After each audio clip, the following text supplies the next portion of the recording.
저희 집에는 어쩐 일이세요? 제가 보낸 카톡 하나가 우리 세 사람의 운명을 완전히 바꿔놓을 줄은 몰랐습니다. 어떻게 한소미는 손에 든 와인 한 병을 떨어뜨릴 뻔했어요. 도어락 비밀번호를 또박또박 눌러서 우리 집에 들어온 그 순간 제가 거실 소파에 앉아 있을 거라곤 상상도 못했겠죠? 제가 친정이라도 간 줄 아셨나 봐요. 헤어드라이기 소리가 멈추고 남편 우진이가 황급히 나오는 발소리가 들렸어요. 이내 남편 우진의 얼굴이 새하얗게 질렸습니다. 여보, 이게 아니야. 오해야. 수건을 몸에 두른 채로 우물쭈물하는 모습이 정말 한심했어요. 도어락 비밀번호도 알고 계시네요. 자주 오시나 봐요. 그 순간 한소미가 고개를 푹 숙였어요. 답이 나왔죠. 전 그때 이게 그냥 불륜이라고만 생각했어요. 그 뒤에 계획된 무시무시한 일들은 미처 알지 못했죠. 여러분의 구독, 좋아요는 더 많은 사연을 만드는 힘이 됩니다. 윤지희 씨의 이야기 지금부터 시작하겠습니다. 안녕하세요. 저는 윤지라고 합니다. 남편 배우진과 결혼한 지 5년, 아무것도 모르고 살았던 시절이던 2024년 12월 어느 날 평범한 저녁이었습니다. 우진이가 병원에서 늦게 들어와서 오늘 하루 정말 힘들었다며 샤워하러 들어갔어요. 대학병원 흉부외과 과장이라는 게 얼마나 바쁜 자리인지 잘 알고 있었거든요. 저도 원래 간호사였으니까요. 거실에서 TV를 보고 있는데 소파 위에 우진이 핸드폰이 울렸습니다. 카카오톡 알림이었어요. 처음엔 그냥 무시하려고 했어요. 남의 핸드폰 보는 거 아니잖아요.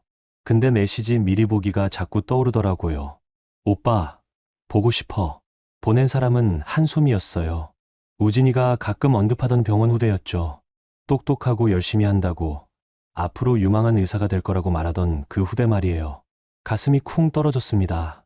하지만 화를 내지 않았어요. 대신 아주 천천히 우진이 핸드폰을 들어서 잠금을 해제했어요. 다행히 비밀번호는 제 생일이었거든요. 메시지를 다시 읽어봤어요. 오빠, 보고 싶어. 단순하고 직접적이었어요. 이런 메시지를 처음 보내는 게 아니라는 느낌이 들더라고요. 그때 제가 뭘 했는지 아세요?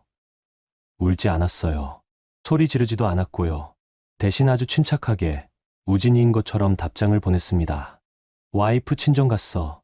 지금 집으로 와. 보내고 나서 핸드폰을 원래 자리에 놓았어요. 그리고 거실 불을 다 끄고 소파에 앉아서 기다렸습니다. 정말 올까? 설마 올까? 30분 정도 지났을까요? 현관에서 삐삐삐 소리가 났어요. 도어락을 누르는 소리였습니다. 우리 집 비밀번호를 아는 사람은 저희 가족분인데 말이죠. 문이 열렸어요. 한소미가 들어오더라고요. 손에는 와인 한 병을 들고 있었어요. 예쁜 원피스를 입고 화장도 진하게 하고요. 데이트 준비를 단단히 해온 모습이었습니다. 어? 불이 왜 꺼져 있지? 한소미가 현관불을 켜면서 중얼거렸어요. 그리고 거실로 들어서는 순간 저와 눈이 마주쳤습니다. 아니, 이게 뭐예요? 제가 먼저 말했어요. 목소리는 떨리지 않았습니다. 오히려 평상시보다 더 차분했어요. 지희 씨, 어떻게... 한소미는 완전히 당황한 표정이었어요. 손에 든 와인을 떨어뜨릴 뻔하더라고요. 보고 싶다고 문자 보내셨죠? 제가 친정 갔다고 생각하셨나 봐요. 그때 샤워실에서 물소리가 멈췄어요. 우진이가 뭔가 이상함을 느꼈나 봅니다. 발소리가 급하게 들렸어요. 여보, 누구 왔어? 목욕 가운을 대충 둘러입고 나온 우진이가 거실을 고자마자 얼굴이 하얗게 질렸습니다. 여보, 이게... 아니야, 오해야. 오해요? 뭘 오해하라는 거죠? 제가 천천히 일어났어요. 한소미는 아직도 현관 쪽에 서서 어쩔 줄 몰라 하고 있었고, 우진이는 입을 벌긋거리기만 했어요. 도어락 비밀번호는 누가 알려드렸어요? 우진 씨가요? 아니면 시어머니세요? 한소미가 고개를 푹 숙였어요. 그 반응이 모든 걸 말해주더라고요. 어머니까지 아시는군요. 그 순간 정말 모든 게 명확해졌습니다. 이건 순간적인 실수가 아니었어요. 계획적이고 조직적인 일이었던 거죠. 우진이가 다급하게 말했어요. 지희야, 일단 앉아서 얘기하자. 정말 오해야. 오해라고요? 그럼 한소미 씨한테 물어볼게요. 처음 오신 건가요? 아니면 자주 오셨나요? 한소미가 입술을 깨물더니 대답하지 않았어요. 자주 오셨나 봐요. 그래서 비밀번호도 외우고 계시고. 저는 침착했습니다. 놀랍도록 침착했어요. 5년간 간호사로 일하면서 응급 상황에 대처하는 법을 몸에 익혔거든요. 감정보다는 상황을 파악하고 다음 단계를 생각하는 거죠. 저는 화내지 않을 거예요. 대신 정확히 알고 싶어요. 언제부터였는지, 어떻게 된 건지. 우진이가 황급히 말했어요. 지희야, 정말 아무것도 아니야. 소미는 그냥 후배고, 그냥 후배가 도어락 비밀번호를 알고 있어요? 와인을 들고 남편 집에 찾아와요? 제 목소리가 점점 단단해졌어요. 울음이 나올 것 같았지만 참았습니다. 지금 우는 순간 저는 감정적인 아내가 되고 말 거거든요. 한소미가 조심스럽게 말했어요. 지희 선배님, 정말 죄송해요. 저도 모르게요. 도어락 비밀번호 누가 알려줬는지도 모르게 알게 된 거예요? 그때 한소미의 얼굴에서 뭔가 다른 표정이 스쳐갔어요. 미안함이 아니라 짜증, 아니면 귀찮음? 선배님이 너무 예민하게 받아들이시는 것 같은데요. 요즘 의료진끼리는 다들 이렇게 지내요. 그 말을 듣는 순간 제가 얼마나 순진했는지 깨달았습니다. 이 사람은 미안해하지 않고 있었어요. 오히려 제가 과민 반응한다고 생각하고 있었던 거죠. 그래요. 그럼 이제부터는 의료진답게 지내셔야죠. 제가 있는 집에는 함부로 들어오지 마세요. 한소미가 와인을 테이블에 놓고 나갔어요. 문을 닫을 때까지 사과하는 말은 없었습니다. 우진이와 저는 한동안 침묵했어요. 그리고 저는 그 침묵 속에서 결심했습니다.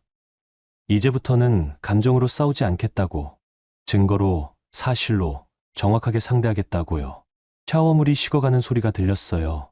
하지만 제 마음은 그보다 더 차갑게 식고 있었습니다. 그 다음 날부터 우진이는 완전히 다른 사람이 되었습니다. 아침에 일어나서 제게 말하더라고요. 어제 일은 정말 실수였어. 소미한테도 단단히 말해놨고, 앞으로는 그런 일 없을 거야. 마치 자기가 피해자인 것처럼 말이에요.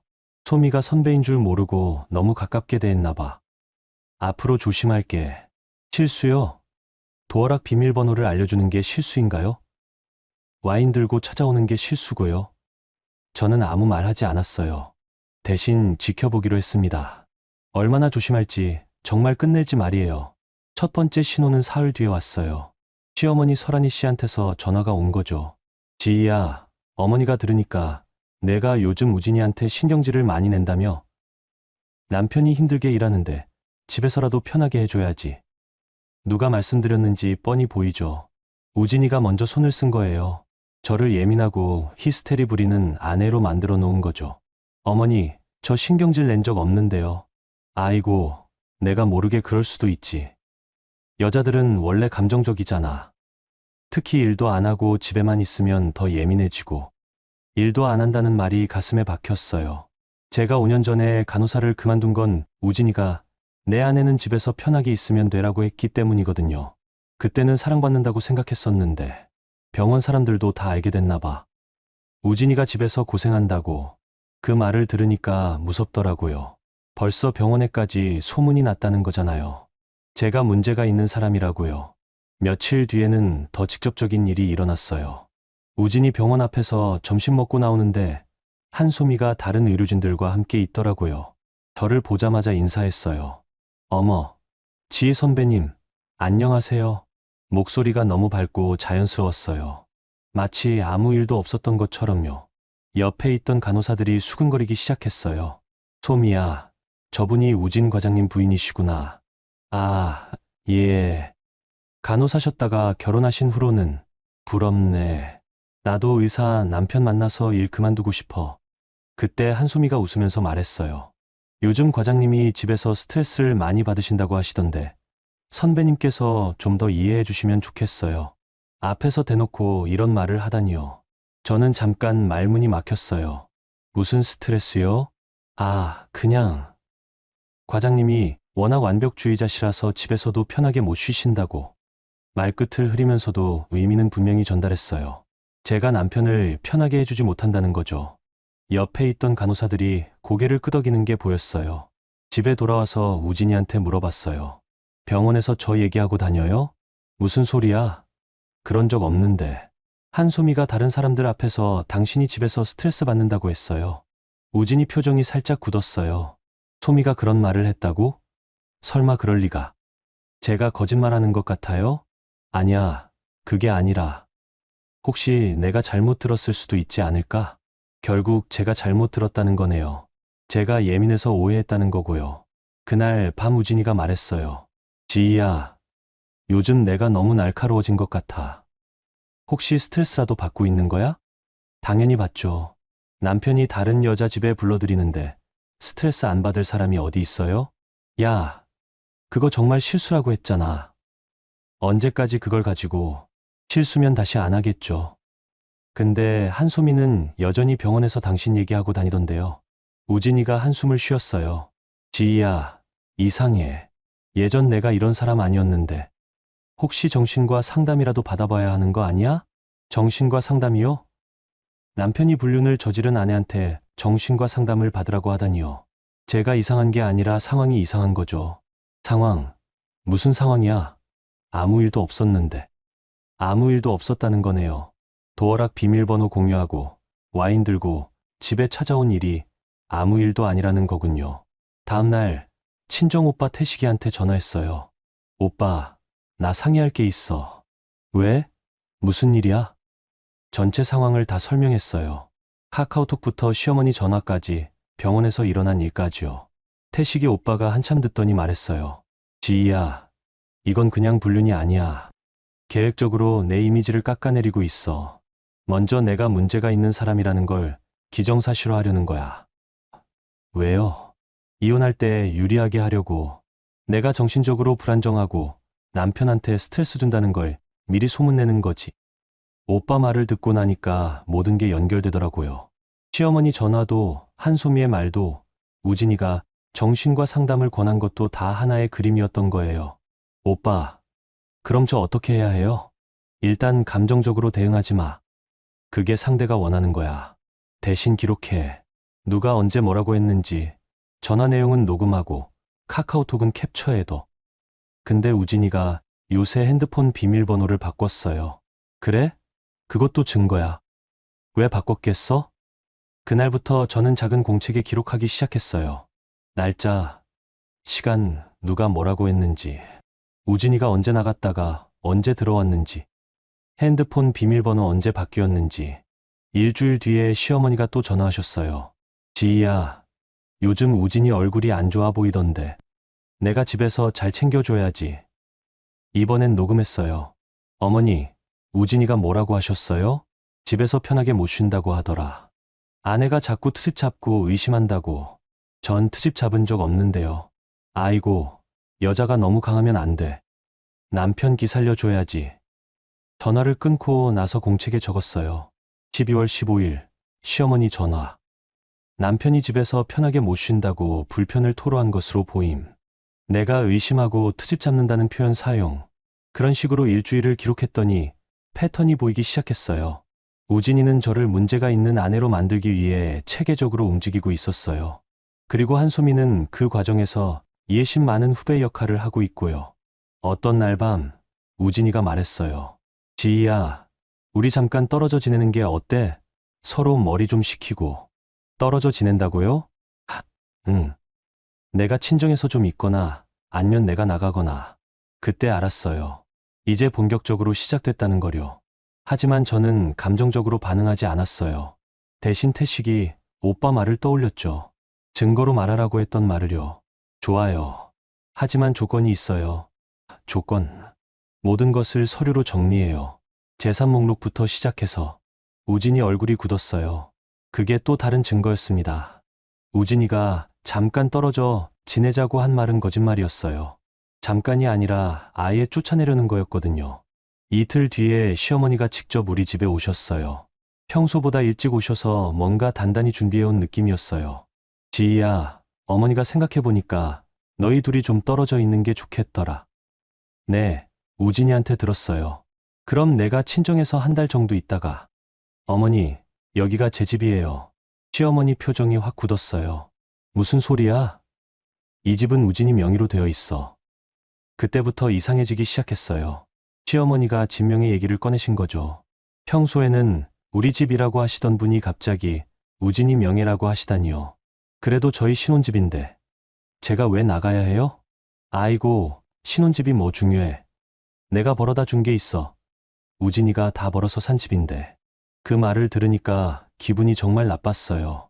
5년 전에 제가 간호사 그만둘 때 내 아내는 일할 필요 없어라고 했던 사람이 우진이었는데 이제 와서 내가 번 게 뭐가 있냐고 하다니요. 어머니, 그럼 제가 여기서 5년간 살면서 한 일은 뭐가 돼요? 그야. 집안일이지. 그것도 도우미 시켜서 거의 안 했잖아. 도우미요? 도우미는 일주일에 2번만 오는데 평소 살림은 다 제가 했어요. 우진이 식사 준비하고 빨래하고 집안 정리하는 일 말이에요. 어머니, 전 나가지 않을 거예요. 뭐? 지금 어머니한테 대드는 거야? 대드는 게 아니라 제 권리를 주장하는 거예요. 그날 시어머니가 돌아가신 후에 이상한 일들이 계속 일어나기 시작했어요. 먼저 우진이가 집에 있는 컴퓨터 비밀번호를 바꿨어요. 예전에는 공용으로 쓰던 컴퓨터였는데요. 왜 비밀번호 바꿨어요? 병원 자료들이 있어서 개인정보 보호 때문에 그럴듯한 이유였지만 뭔가 이상했어요. 5년간 한 번도 바꾸지 않던 걸 하필 지금 바꾸다니요. 다음 날에는 더 이상한 일이 일어났어요. 제가 은행에 갔는데 공동명의 통장에서 큰 돈이 빠져나간 거예요. 언제 이렇게 큰 돈이 나갔죠? 은행 직원이 컴퓨터를 확인하더니 말하더라고요. 2분 다 서명하신 거로 나와 있는데요. 어머님이 직접 오셔서 처리하셨어요. 어머님, 제가 언제 은행에 갔죠? 전 그런 적 없는데요. 집에 돌아와서 우진이한테 물어봤어요. 공동통장에서 1,500만 원이 나간 거 알고 있어요? 우진이가 별로 놀라지 않더라고요. 아, 그거? 어머니가 급한 일이 있으셔서. 제 동의 없이요? 어머니 일인데 동의가 무슨. 그리고 어차피 우리 돈 아니야? 우리 돈이라고 하면서 제 동의는 필요 없다는 거네요. 그리고 은행에서는 제가 직접 와서 서명했다고 하는데 전 간 적이 없어요. 태식이 오빠한테 전화해서 상황을 설명했어요. 오빠, 이거 뭔가 이상하지 않아? 제 서명이 어떻게 나올 수 있어요? 지희야, 혹시 내가 모르는 사이에 서명한 적 있을 수도 있어. 아니면 뭐요? 위조일 수도 있고. 위조요? 그런 일이 가능한가요? 일단 은행에 가서 서명 대조해봐. 그리고 집안의 중요한 서류들 다시 한번 확인해봐. 집에 돌아와서 서류를 찾아보니까 더 큰 문제가 발견됐어요. 집 등기부등본을 보는데 제가 모르는 근저당이 설정되어 있는 거예요. 우진이한테 물어봤어요. 집에 근저당 왜 잡혀 있어요? 아, 그거? 투자 때문에 잠깐. 투자요? 제가 동의한 적 없는데요. 내가 서명했잖아. 기억 안 나? 또 제가 서명했다는 거예요. 전 그런 적 없는데 말이에요. 그날 밤 우진이가 서재에서 뭔가를 정리하고 있더라고요. 서류들을 상자에 넣고 있었어요. 뭐 하세요? 정리 좀 하려고. 그 서류들 뭐예요? 병원 관련 서류들이야. 집에 두면 안 되는 것들이라서. 그 상자를 어디로 가져갔는지는 알 수 없었어요. 다음날 보니까 없어져 있더라고요. 태식이 오빠가 등기부등본을 보더니 심각한 표정을 지었어요. 지희야, 이거 큰일이야. 왜요? 이 근저당 설정한 날짜 봐. 그리고 여기 있는 증여 내역도 봐. 최근에 계속 재산이 이동하고 있어. 서류를 자세히 보니까 정말 그랬어요. 몇 달 전부터 계속 재산이 움직이고 있었어요. 제가 모르는 사이예요. 이건 이혼 준비야. 재산을 빼돌리고 있는 거지. 그럼 저는 어떻게 돼요? 지금 상태로 이혼하면 넌 거의 아무것도 못 받아.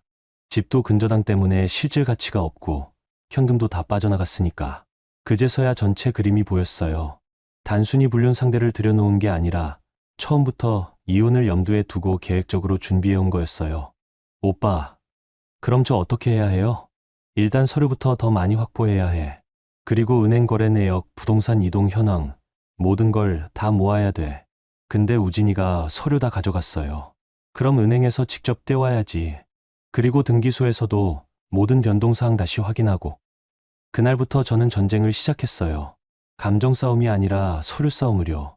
은행마다 가서 거래 내역을 뽑고 등기소에 가서 모든 변동사항을 확인했어요. 그리고 놀라운 사실을 발견했어요. 제 서명이 들어간 서류들 중 상당수가 제가 실제로 서명한 것과 달랐어요. 비슷하긴 했지만 자세히 보면 필체가 미묘하게 다른 거예요. 태식이 오빠가 그 서류들을 보더니 고개를 저었어요. 지희야, 이건 명백한 사기야. 위조 서명으로 재산을 이동한 거지. 그럼 무효잖아요. 맞아. 하지만 증명하는 게 문제야. 필적 감정을 받아야 하고 법적 절차를 밟아야 해. 그날 밤 집에서 우진이와 마주 앉았을 때 모든 게 달라 보였어요. 5년간 사랑했던 남편이 아니라 제 인생을 빼앗아가려는 사람으로 보였거든요. 우진 씨, 재산 이동 내역 다 확인했어요. 우진이 얼굴이 잠깐 굳었어요. 무슨 소리야? 제 서명 위조한 것까지 전부 다요. 그때 우진이가 처음으로 당황한 표정을 보였어요. 하지만 금세 태연해지더라고요. 위조. 내가 뭘 안다고 그런 말을 해? 충분히 알아요. 앞으로는 서류로만 얘기해요. 그날부터 집안 공기가 완전히 바뀌었어요. 이제 서로 적이라는 걸 모두 알고 있었거든요. 며칠 후에 우진이가 폭탄을 터뜨렸어요. 지희야, 이제 정말 헤어지자. 갑자기 왜요? 갑자기가 아니야. 너도 느꼈잖아. 우리 더 이상 안 돼. 거실에서 마주 앉아 있는데 우진이 표정이 차가웠어요. 5년 전 프로포즈 할 때의 그 따뜻한 사람은 어디 갔는지 모르겠더라고요. 그럼 재산 분할은 어떻게 할 거예요? 재산 분할. 무슨 재산 분할을 해? 내가 번 게 뭐가 있어? 이제 대놓고 말하기 시작했어요. 예전에는 내 아내는 일할 필요 없어라고 했으면서 이제는 내가 번 게 뭐냐고 하다니요. 전 5년간 이 집에서 살면서 집세라도 냈어? 생활비라도 벌었어? 우진이 목소리가 점점 높아졌어요. 그럼 전 5년이 뭐가 돼요? 그냥 내가 편하게 산 거지. 편하게 살았다는 거네요. 매일 아침 6시에 일어나서 아침 준비하고 병원 회식이 있으면 새벽까지 기다리고 시어머니 요구사항 다 들어주고 우진이 친구들 와도 집 정리해서 대접하는 게 편하게 산 거라는 거군요. 그럼 위자료는요? 위자료? 무슨 위자료? 내가 뭘 잘못했다고? 그때 정말 어이가 없었어요. 다른 여자 집에 불러들인 게 잘못이 아니에요? 그거 실수라고 했잖아. 그리고 아무것도 안 했어. 아무것도 안 했다는 거네요. 도어락 비밀번호 공유하고 와인 들고 와서 데이트하려던 게 아무것도 아니라는 거군요. 그때 시어머니가 들어오셨어요. 마치 타이밍을 맞춘 것처럼요. 얘들아, 얘기 다 됐지? 지희야, 어머니가 봐서 미안하지만 이번 일은 내가 너무 크게 만들었어. 어머니, 전 뭘 크게 만들었어요? 우진이가 회사 후배랑 조금 친하게 지냈다고 이렇게까지 할 일이야? 요즘 젊은 사람들은 다 그렇게 지내는데. 다 그렇게 지낸다는 거네요. 남의 집 도어락 비밀번호 알고 와인 들고 찾아가는 게 요즘 젊은 사람들의 일반적인 교제라는 거군요. 어머니, 그럼 시아버지가 살아계실 때 어머니도 그렇게 하셨어요? 시어머니 얼굴이 확 굳었어요. 지금 뭐라고 했어? 다 그렇게 지낸다고 하시니까 어머니도 그렇게 사셨나 해서요. 이 애가 지금 우진아, 내 아내 교육 똑바로 시켜. 그때 우진이가 제게 소리 질렀어요. 야, 어머니한테 왜 그런 식으로 말해? 전 잘못 말한 게 없는데요. 어머니가 다 그렇게 지낸다고 하셔서. 아니야, 내 말투가 문제야. 요즘 너 정말 이상해. 또 제가 이상하다는 거예요. 불륜당한 아내가 화내는 게 이상하다는 거군요. 시어머니가 말씀하셨어요. 지희야, 어머니 솔직히 말할게. 내가 우진이한테 너무 집착하는 것 같아. 남자는 조금 여유 있게 관리해야 하는 건데. 집착이요? 남편이 다른 여자 집에 불러들이는 걸 문제 삼는 게 집착인가요? 그리고 내가 요즘 너무 예민하고 히스테리 부려. 병원 사람들한테까지 소문났어. 소문이요? 누가 소문을 냈는지는 뻔하죠. 지희야, 정신과 상담 한번 받아봐. 요즘 우울증 같은 거 많이 생긴다고 하더라. 우진이가 거들었어요. 맞아. 내가 요즘 정말 예전 같지 않아. 둘이서 저를 정신병자로 만들려고 하는 거였어요. 불륜당한 아내가 화내는 걸 정신적 문제로 몰아가려는 거죠. 전 정신과 상담받지 않을 거예요. 왜? 뭐가 그렇게 무서워? 요즘은 가벼운 마음으로 다들 받아. 그때 깨달았어요. 이 사람들이 원하는 건 제가 정신적으로 문제가 있는 사람이 되는 거라는 거요. 그래야 이혼할 때 모든 책임을 저한테 뒤집어 씌울 수 있으니까요. 좋아요. 그럼 이혼하죠. 우진이와 시어머니가 서로 눈을 마주쳤어요. 드디어 원하는 말이 나왔다는 표정이었어요. 그래, 그게 서로한테 좋을 거야. 단, 정당한 재산 분할은 받을 거예요. 시어머니가 비웃으셨어요. 재산 분할? 뭘 가지고? 이 집은 우진이 혼자 산 거고, 너는 번 게 하나도 없잖아. 전 5년간 여기서 살면서 살았다고 재산이야? 웃기지 마. 그냥 얻어먹고 얻어 산 거지. 얻어먹고 얻어 살았다는 거네요. 5년간의 결혼 생활이 얻어먹고 얻어 산 거지라는 거군요. 그럼 위자료라도. 위자료는 무슨, 우진이가 뭘 잘못했다고? 오히려 내가 잘못한 거 아니야? 남편 기죽이고, 의심하고, 집안 분위기 망치고, 결국 모든 게 제 잘못이라는 거네요. 불륜도 제 탓, 재산 분할도 안 되고, 위자료도 없다는 거고요. 그날 밤 우진이가 말했어요. 지희야, 일주일 안에 나가줘. 여기 제 집이기도 한데요. 등기부상으로는 4명이야. 그리고 대출도 다 내가 갚고 있고. 전 어디로 가요? 친정에 가든지 어디든지. 그건 내 알아서 할 일이야. 친정에 가라는 거네요. 35살이 되어서 친정에 들어가라는 거군요. 다음날 태식이 오빠가 왔어요. 상황을 듣고 완전히 화가 났더라고요. 지희야, 이 사람들이 완전히 내가 만만하다고 생각하는구나. 오빠, 전 정말 어떻게 해야 해요? 집도 쫓겨나고 돈도 없고 일단 나가지 마. 내가 나가는 순간 끝이야. 근데 우진이가 경찰 부른다고 해요. 부르라고 해. 부부간에 집에서 내쫓는 게 폭력이야. 오히려 우진이가 불법이지. 하지만 현실적으로 힘들었어요. 매일 집에서 눈치 싸움을 하고 있으니까요. 일주일 뒤에 결국 일이 터졌어요. 우진이가 정말로 경찰을 불렀어요. 이 사람이 제 허락 없이 집에 들어와서 나가지 않고 있어요. 경찰관이 와서 상황을 들어보더니 말했어요. 아직 이혼이 성립된 게 아니라서 부부 모두 이 집에 살 권리가 있습니다. 우진이가 당황했어요. 그럼 어떻게 해야 해요? 협의해서 해결하시거나 법정에서 정하시거나요. 그날 저녁 시어머니가 친척들을 다 불러 모았어요. 이모, 고모, 할머니까지 와서 저를 둘러쌌어요. 지희야, 어른들이 다 모인 자리에서 말하지만 내가 너무 고집세게 굴고 있어. 고모님, 전 제 권리를 주장하는 거예요. 권리가 뭐야? 우진이가 벌어서 산 집인데 무슨 권리? 이모가 말했어요. 지희야, 우리가 봐서도 내가 요즘 너무 이상해. 예전에는 그런 애가 아니었는데. 할머니까지 나서셨어요. 우진이 같은 좋은 사위 구하기 힘들어. 내가 조금만 참으면 되는데 왜 이렇게까지 해? 모든 어른들이 저를 나쁜 사람으로 몰아갔어요. 제가 고집세고 이상하고 참지 못하는 사람이라고요. 결국 저는 그 자리에서 말했어요. 알겠습니다. 나가겠습니다. 태식이 오빠가 뒤에서 제 팔을 잡았지만 더 이상 견딜 수 없었어요. 그날 밤 큰 가방 하나에 옷까지만 챙겨서 집을 나왔어요. 5년간 살던 집을 제가 정성 들여 꾸민 그 집을 떠나는 거였어요. 마지막에 우진이가 말했어요. 지희야, 미안해. 하지만 이게 서로한테 좋은 일이야. 미안하다면서 왜 이런 일을 벌였을까요? 그날 밤 태식이 오빠 집에서 처음으로 울었어요. 5년이 이렇게 끝나는 건가 싶어서요. 하지만 울면서도 다짐했어요. 이렇게 당하고만 있지 않겠다고. 제가 받아야 할 것은 정확히 받아내겠다고요. 여러분, 여기까지 들으시면서 어떤 생각이 드셨나요? 지희 씨가 겪고 있는 일들이 남일 같지 않으시죠? 결혼해서 5년을 함께 살았는데 하루아침에 모든 걸 잃을 뻔한 상황이에요. 그것도 남편과 시어머니가 계획적으로 준비한 일이었다니 정말 배신감이 클 것 같아요. 하지만 지희 씨는 감정에만 휩쓸리지 않고 차근차근 대응책을 찾아가고 있어요. 과연 어떤 반전이 기다리고 있을까요? 그럼 여러분, 다음 이야기도 계속 들어봐 주세요. 친정 오빠 집에서 지낸 지 일주일째 되던 날, 우진이한테서 문자가 왔어요. 이혼협의서 작성했어. 내일 만나자. 벌써 이혼협의서를 만들었다는 거네요. 얼마나 준비를 단단히 했으면 일주일 만에 서류까지 완성했을까요?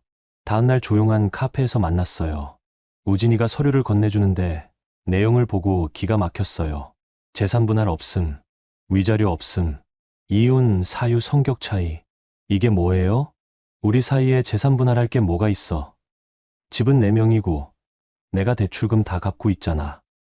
전 5년간 여기서 그건 내가 선택한 거야. 내가 억지로 시킨 적 없어. 억지로 시킨 적 없다는 거네요. 내 아내는 일할 필요 없어 라고 해놓고 이제 와서 내가 선택한 거라고 하다니요. 그럼 위자료는요? 위자료? 내가 뭘 잘못했다고? 이혼 사유도 성격 차이라고 적혀 있잖아. 성격 차이요? 불륜을 성격 차이라고 하다니요. 소미 씨랑 한 일은 성격 차이가 아니잖아요. 그건 아무것도 아니라고 했잖아. 실수였어. 또 아무것도 아니라는 소리예요. 이 협의서에는 사인 안 할 거예요. 우진이 표정이 차가워졌어요. 그럼 법정으로 가자는 거야? 그럴 수도 있죠. 지희야, 내가 이기기 힘들 거야. 변호사비만 해도 엄청나게 나올 텐데. 넌 그런 돈 있어? 없었어요. 5년간 전업주부로 지내면서 제 통장에는 용돈 정도밖에 없었거든요. 그리고 병원 사람들 다 알고 있어. 내가 요즘 얼마나 이상했는지. 또 제가 이상했다는 얘기예요. 잘못 생각하지 마. 나는 의사야. 사람들이 내 말을 더 믿을 거야. 그 말을 들으니까 정말 절망적이었어요. 권력도, 돈도, 사회적 지위도 다 우진이 쪽에 있으니까요. 집에 돌아와서 태식이 오빠한테 말했어요. 오빠, 우진이가 변호사비도 없을 거라고 하는데. 그건 나중에 생각해. 일단 혹시 우진이가 과거에 언급한 사람 중에 도움받을 만한 사람 없어? 글쎄요. 아, 그런데 예전에 우진이가 술 먹고 전 약혼녀 얘기를 한 적이 있어요. 전 약혼녀? 네. 정수연이라는 분인데 변호사라고 했어요. 우진이가 의대 다닐 때 만났는데 집안 반대로 헤어졌다고. 태식이 오빠가 번쩍했어요. 그 사람 연락처 있어? 없는데. 아, 그런데 우진이가 한 번은 그분이 대형 로펌에 다닌다고 했어요. 로펌 이름은? 기억이 안 나는데 강남에 있는 유명한 곳이라고 했어요. 태식이 오빠가 인터넷을 뒤져서 몇 개 로펌을 찾아냈어요. 그 중에서 정수연이라는 변호사를 찾아봤더니 정말 있더라고요. 지희야, 이 사람한테 연락해봐. 갑자기 뭐라고 해요? 우진이 전 약혼녀인데. 솔직하게 얘기해. 우진이랑 이혼 문제로 상담받고 싶다고. 전화하는 게 정말 떨렸어요. 어떻게 받아들일지 모르겠더라고요. 안녕하세요. 정수연 변호사님이시죠? 네, 맞습니다. 누구세요? 저는 배우진 씨와 결혼한 윤지라고 합니다. 전화 너머로 잠깐 침묵이 흘렀어요. 배우진 씨와요? 네. 이혼 문제로 상담받고 싶어서 연락드렸어요. 잠깐만요. 혹시 직접 만나서 얘기할 수 있을까요? 다음날 로펌 상담실에서 정수연 변호사를 만났어요. 예상보다 차분하고 전문적인 분이었어요. 일단 상황부터 들어볼게요. 전체 경과를 다 설명해 드렸어요. 카카오톡 사건부터 재산 은닉, 집에서 쫓겨난 일까지요. 정수연 변호사가 제가 가져온 서류들을 보더니 표정이 점점 굳어지더라고요. 이 근저당 설정건이랑 증여 내역, 그리고 서명, 뭔가 이상한가요? 이상한 정도가 아니에요. 이건 계획적인 재산 은닉이에요. 그때 정수연 변호사가 조심스럽게 말했어요. 혹시 실례가 안 된다면 배우진 씨가 예전에 어떤 사람이었는지 알고 계세요? 어떤 사람이요? 저도 사실 배우진 씨랑 과거에 만난 적이 있어요. 과거에 만났다는 건 알고 있었지만 변호사님이 직접 말씀하시니까 새로웠어요. 저희는 약 8년 전에 파혼했어요. 그때도 이런 일이 있었나요? 정수연 변호사가 잠깐 망설이시더니 말씀하셨어요. 비슷한 패턴이었어요. 처음에는 정말 잘해주다가 나중에 갑자기 돌변해서. 저도 그때 많이 당했어요. 어떻게 당하셨어요? 약혼 파기하면서 저한테 모든 책임을 뒤집어 씌웠어요. 제가 까다롭고 이기적이라고 병원 사람들한테까지 소문을 냈죠. 똑같은 패턴이었어요. 저한테 하는 것과 동일한 방식이었던 거죠. 그리고 파혼 과정에서 제가 준 선물들도 돌려받지 못했어요. 당시에는 법적으로 어떻게 대응해야 하는지 몰랐거든요. 그럼 변호사님도, 네, 저도 피해자예요. 그 말을 듣는 순간 뭔가 위로가 되었어요. 제가 혼자가 아니라는 걸 알게 됐거든요. 윤지 씨, 만약에 제가 이 사건을 맡는다면 이건 단순한 이혼 소송이 아니라 재산 은닉과 위조 혐의까지 함께 다뤄야 할 것 같아요. 그게 가능해요? 물론이에요. 오히려 그래야 제대로 된 결과를 얻을 수 있어요. 정수연 변호사가 계속 말씀하셨어요. 지금까지 배우진 씨는 모든 상대를 감정적으로 몰아가서 승부를 봤어요. 하지만 이번에는 법적으로 체계적으로 대응할 거예요. 변호사비는 일단 우리가 이기면 상대방이 변호사비까지 물어주게 할 수 있어요. 그리고 재산 은닉한 것만 찾아내도 충분히 커버될 거예요. 정말 그럴 수 있을까요? 윤지 씨, 한 가지만 약속해 주세요. 뭐요? 앞으로는 감정적으로 대응하지 마세요. 모든 걸 법적인 절차에 따라 처리할 거예요. 그래야 이길 수 있어요. 그날 상담을 끝내고 나오면서 처음으로 희망이 보였어요. 이제 제게도 든든한 편이 생긴 거였거든요. 태식이 오빠가 결과를 듣더니 무릎을 쳤어요. 역시 그 인간한테 당한 사람이 또 있었구나. 그런데 오빠, 정말 이길 수 있을까요? 지희야, 이번에는 우리 쪽에 전문가가 있잖아. 그리고 뭔가 이 변호사도 개인적인 감정이 있는 것 같고. 개인적인 감정이요? 8년 전에 당한 걸 이번에 갚으려는 것 같아. 그럼 우리한테는 더 좋은 거지. 그날 밤 정수연 변호사한테서 문자가 왔어요. 내일부터 본격적으로 증거 수집을 시작할게요. 배우진 씨가 지금까지 저지른 일들을 하나하나 파헤쳐 볼 거예요. 드디어 반격이 시작되는 거였어요. 우진이는 아직 모르고 있겠지만 이제 게임의 룰이 완전히 바뀐 거였습니다. 감정 싸움이 아니라 법정 싸움으로요. 저는 그날 밤 처음으로 편안하게 잠들 수 있었어요. 혼자가 아니라는 걸 알았거든요. 정수연 변호사와 태식이 오빠가 팀을 이뤄서 본격적인 조사를 시작했어요. 먼저 태식이 오빠가 등기소와 은행을 돌면서 우진이의 재산 흐름을 추적했어요. 등기부등본, 거래내역서, 증여신고서까지 다 뽑아낸 거죠. 지희야, 이거 봐. 진짜 대박이야. 오빠가 서류들을 펼쳐놓고 설명해줬어요. 여기 봐. 지난 6개월 동안 무려 8번이나 재산이 이동했어. 그것도 모두 4명이나 서명이 들어간 걸로 되어 있고, 제 서명이 들어간 서류가 8장이나 있다는 거예요. 하지만 저는 그중 단 한 장도 실제로 서명한 기억이 없었어요. 이 중에서 이 3건은 완전히 수상해. 내가 해외여행 간 날짜랑 겹쳐. 맞았어요. 3월에 친구 결혼식 때문에 제주도에 2박 3일 갔던 때였는데 그 기간에 무려 2천만 원이 이동했다고 되어 있었어요. 정수연 변호사가 이 서류들을 보더니 의미심장하게 웃었어요.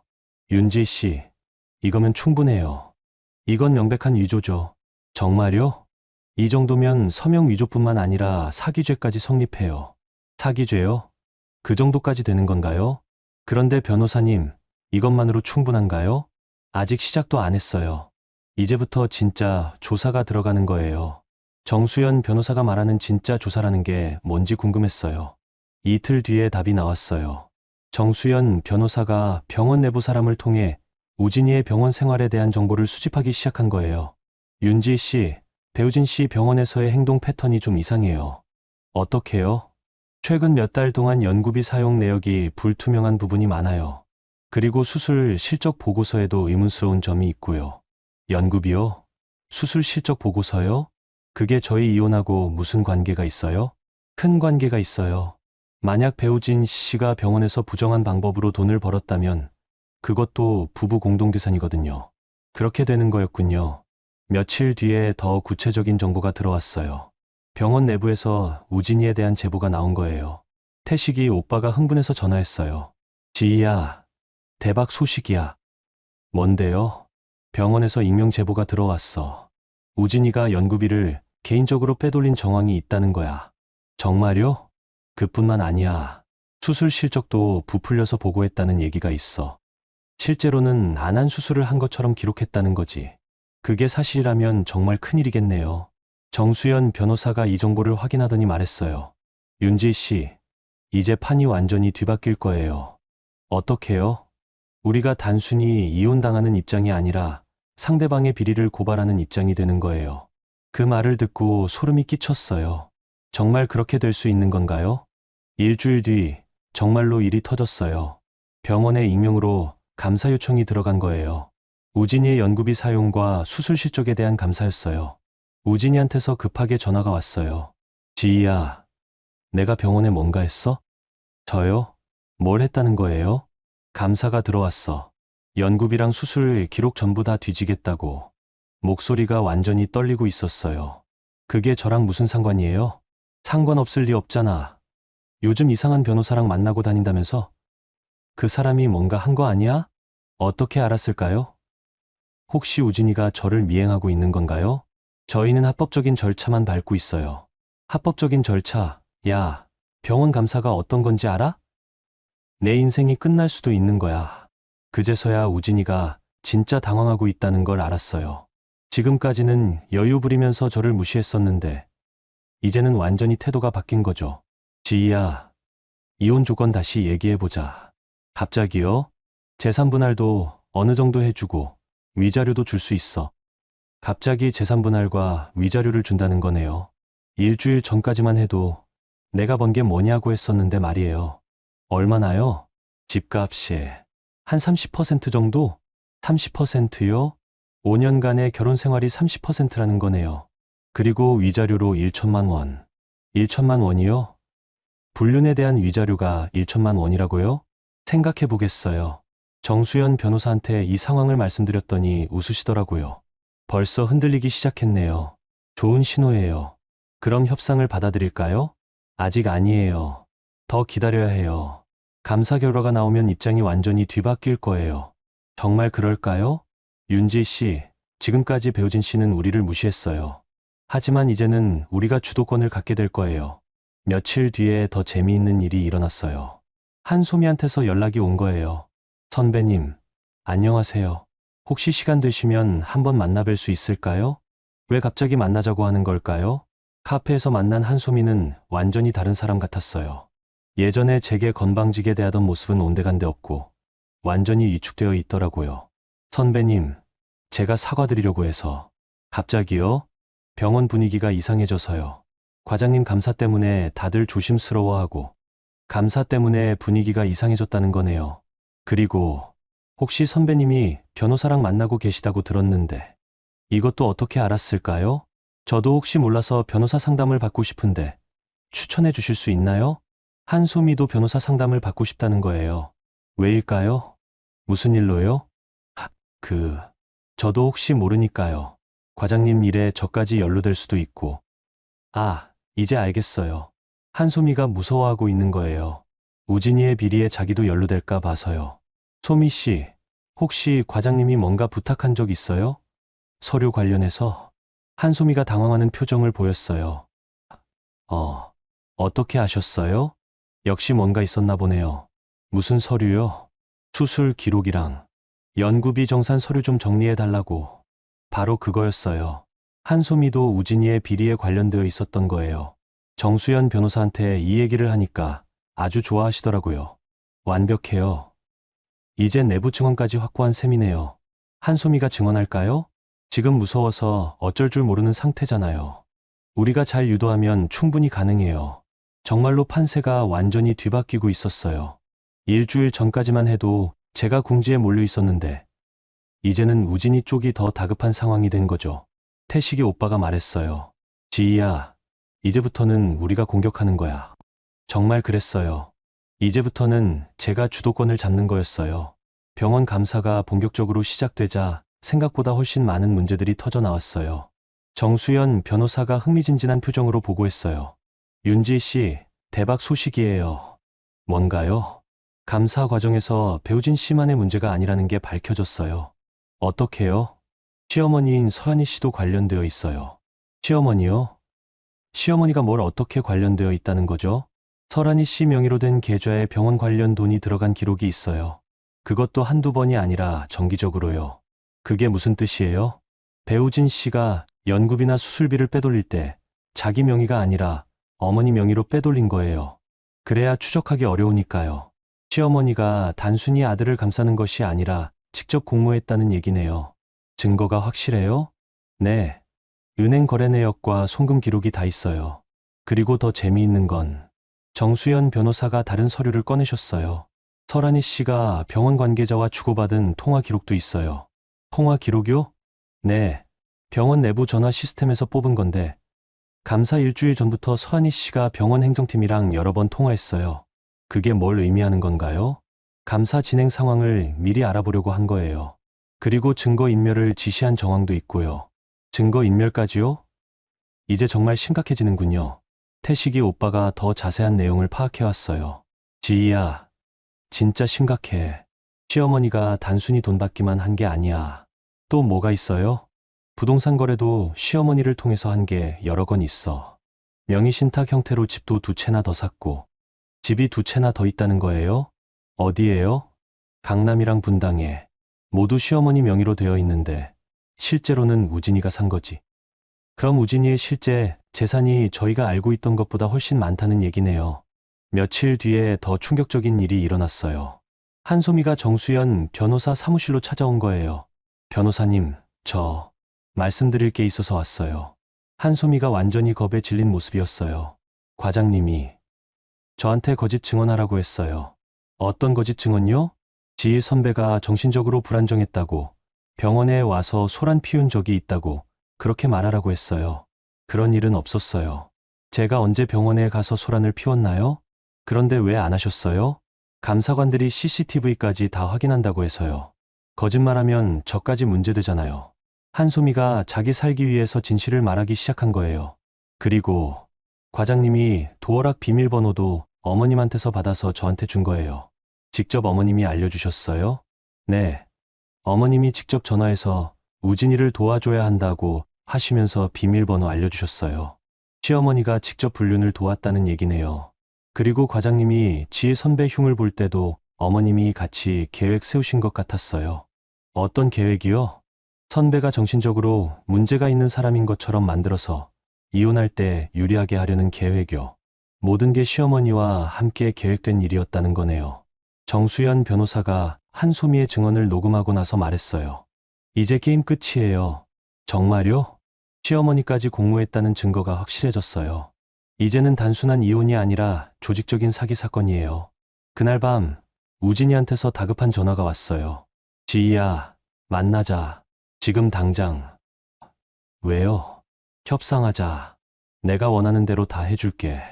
원하는 대로 다 해준다는 거네요. 일주일 전까지만 해도 내가 받을 게 뭐냐고 했었는데 말이에요. 구체적으로 어떻게요? 집을 절반으로 나눠줄게. 그리고 위자료도 5천만 원. 집 절반에 위자료 5천만 원이요? 갑자기 조건이 확 좋아졌네요. 그리고 어머니 문제는 우리끼리만 조용히 해결하자. 시어머니 문제를 조용히 덮자는 거네요. 정수연 변호사와 상의했어요. 어떻게 생각하세요? 아직 부족해요. 숨겨진 재산이 더 있을 거예요. 강남이랑 분당집까지 포함하면 조건이 완전히 달라져야죠. 그럼 거절할까요? 일단 더 기다려봐요. 병원 감사 결과가 나오면 상황이 더 심각해질 거예요. 이틀 뒤에 병원에서 공식 발표가 나왔어요. 우진이가 직위 해제되었다는 거였어요. 태식이 오빠가 신문기사를 보여줬어요. 지희야, 뉴스에도 났어. 대학병원 의사 연구비 부정사용 적발이라는 제목의 기사였어요. 비록 실명은 나오지 않았지만 우진이 얘기인 게 분명했어요. 그리고 기사 마지막 부분에 이런 문장이 있었어요. 해당 의사가 가족 명의를 이용해 재산을 은닉한 정황도 발견되어 추가 조사가 진행될 예정이다. 가족 명의라는 건 시어머니 얘기겠죠. 그날 오후 시어머니한테서 직접 전화가 왔어요. 지희야, 우리 만나서 얘기 좀 하자. 네, 어머니. 이 모든 게 다 오해야. 어머니가 설명해 줄게. 오해라는 거네요. 은행 거래 내역이랑 통화 기록이 모두 오해라는 거군요. 카페에서 만난 시어머니는 완전히 다른 사람 같았어요. 평소에 당당한 모습은 온데간데 없고 완전히 위축되어 있더라고요.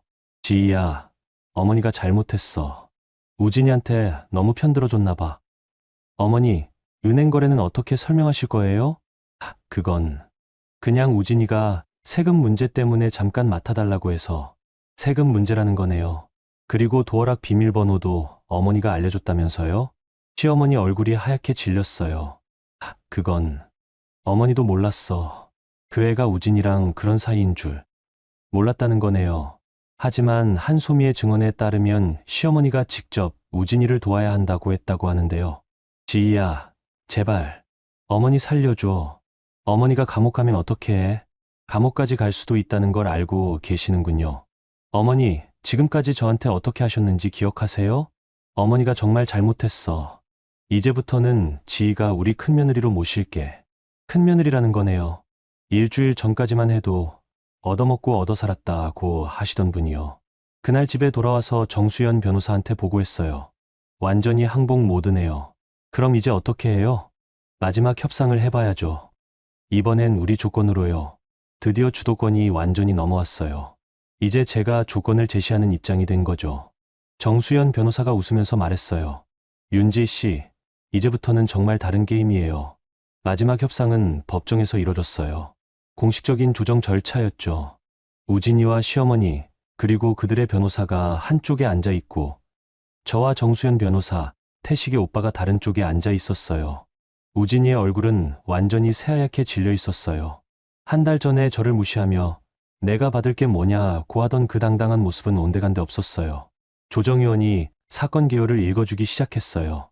피신청인 배우진 씨의 불륜, 재산 은닉, 서명 위조, 그리고 공모자인 설한희 씨의 연구비 부정 수수 등 하나하나 읽힐 때마다 우진이와 시어머니의 얼굴이 더 굳어졌어요. 정수연 변호사가 차근차근 증거를 제시하기 시작했어요. 첫 번째, 불륜의 증거입니다. 카카오톡 캡처, 도어락 출입 기록, 한소미의 증언서가 차례로 제시됐어요. 두 번째, 재산 은닉의 증거입니다. 위조된 서명, 명의신탁 계약서, 은행 거래 내역이 나왔어요. 시어머니 명의로 된 강남과 분당 부동산까지 모두 드러났어요. 세 번째, 병원 내 부정행위 증거입니다. 연구비 부정 사용, 수술 실적 조작, 그리고 시어머니와의 공모 정황까지 모든 게 공개됐어요. 우진이의 변호사가 반박하려고 했지만 너무 확실한 증거들 앞에서는 할 말이 없었어요. 조정위원이 물어봤어요. 피신청인 측에서 제시할 반박 증거나 주장이 있습니까? 우진이의 변호사가 잠깐 망설이더니 말했어요. 합의를 원합니다. 드디어 항복 선언이었어요. 정수연 변호사가 우리 조건을 제시했어요. 첫째, 혼인 기간 중 형성된 모든 재산의 60%를 신청인에게 지급하라. 여기에는 은닉재산인 강남과 분당 부동산의 실거래가도 포함한다. 60%요? 원래 법정 기준은 50%인데 상대방의 잘못이 크니까 더 많이 받는 거예요. 둘째, 위자료 1억 원을 지급하라. 1억 원이요? 우진이가 처음에 제시했던 1천만 원의 10배예요. 셋째, 배우진과 설한이의 부정행위에 대해서는 별도의 형사고발을 보류하되 합의 조건을 위반할 경우 즉시 고발한다. 형사고발 보류라는 건 감옥에 가지 않게 해준다는 얘기예요. 대신 약속을 어기면 바로 고발한다는 거죠. 우진이가 변호사와 한참 속삭이더니 말했어요. 조건이 너무 과한 것 같습니다. 과하다는 거네요. 그럼 형사고발로 가자는 얘기인가요? 정수연 변호사가 차갑게 대답했어요. 그럼 형사재판으로 가시죠. 연구비 부정, 서명위조, 사기죄로 기소되면 최소 3년은 실형이에요. 실형 3년이라는 말에 우진이 얼굴이 더 하얗게 질렸어요. 시어머니가 급하게 말했어요. 아니야, 우진아. 그냥 합의하자. 어머니, 하지만 어머니도 감옥 갈 수도 있다고 했잖아. 돈으로 해결할 수 있으면 그게 낫지. 결국 우진이가 고개를 끄덕였어요. 합의하겠습니다. 조정이 성립되는 순간이었어요. 조정조서에 서명할 때 우진이가 마지막으로 말했어요. 지희야, 미안해. 미안하다는 거네요. 이제 와서요. 진짜 사랑했었는데 어떻게 이렇게 됐는지. 사랑했다는 거요? 사랑하는 사람한테 이런 일을 할 수 있나요? 저는 아무 대답하지 않았어요. 할 말도 없었고 할 필요도 없었거든요. 법원을 나서면서 태식이 오빠가 말했어요. 지희야, 끝났다. 정말 끝났어요. 6개월간의 긴 싸움이 드디어 끝난 거였어요. 정수연 변호사가 웃으며 말했어요. 윤지 씨, 수고하셨어요. 정말 잘 싸우셨어요. 변호사님 덕분이에요. 아니에요. 윤지 씨가 감정에 휘둘리지 않고 끝까지 버텨줘서 가능한 일이었어요. 그날 오후, 은행에서 첫 번째 송금이 들어왔어요. 재산분할금 일부였어요. 5년 만에 다시 제 통장에 큰돈이 들어온 거였어요. 며칠 뒤에는 더 반가운 소식이 있었어요. 예전 병원에서 연락이 온 거예요. 지혜 선생님, 혹시 복직 의향이 있으시나요? 복직이요? 요즘 간호사 구하기가 어려워서요. 그리고 선생님 경력이면 바로 수간호사로 가능합니다. 수간호사요? 5년 전에 그만둘 때는 일반 간호사였는데 이제는 수간호사로 복직할 수 있다는 거네요. 급여 조건도 예전보다 훨씬 좋아졌어요. 정말 모든 게 새로워지는 느낌이었어요. 복직 첫날 새 유니폼을 입고 병원에 갔어요. 5년 만에 다시 입어보는 간호사복이 새삼스러웠어요. 동료들이 반겨줬어요. 지희야, 정말 오랜만이다. 어떻게 지냈어? 그냥 잘 지냈어요. 자세한 얘기는 하지 않았어요. 모든 게 정리됐으니까 굳이 과거 얘기를 꺼낼 필요는 없었거든요. 점심시간에 태식이 오빠한테서 문자가 왔어요. 지희야, 신문 봤어. 우진이 병원에서 완전히 퇴출됐다더라. 정말요? 복직도 못하게 된 건가요? 그리고 한소미도 계약 해지됐어. 완전히 망한 거지. 한소미까지요? 결국 우진이 편을 들었다가 다 같이 망한 거네요. 저녁에 집에 돌아가면서 예전 우리 아파트 앞을 지나쳐 갔어요. 5년간 살던 그 집을요. 지금은 태식이 오빠가 알아봐준 새 아파트에서 혼자 살고 있어요. 작지만 깨끗하고 무엇보다 제 이름으로 된 집이에요. 창밖을 보면서 생각했어요. 6개월 전만 해도 절망적이었던 상황이 이렇게 완전히 달라질 줄 몰랐어요. 그때는 모든 걸 잃은 것 같았는데 지금 돌이켜보니 진짜로 중요한 건 잃지 않았더라고요. 제 자존심이랑 제 능력을요.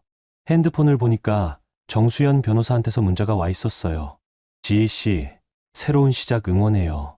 혹시 또 도움 필요하면 언제든 연락하세요. 고마운 분이에요. 정수연 변호사가 아니었다면 저는 아마 모든 걸 빼앗기고 끝났을 거예요. 그날 밤 간호사복을 정리하면서 거울을 봤어요. 5년 전보다 더 단단해진 제 모습이 보였어요. 우진이가 저를 무너뜨리려고 했지만 결국 더 강하게 만들어준 셈이에요. 내일 아침에도 일찍 일어나서 병원에 가야 해요. 환자들을 돌보고 제 일을 하러요.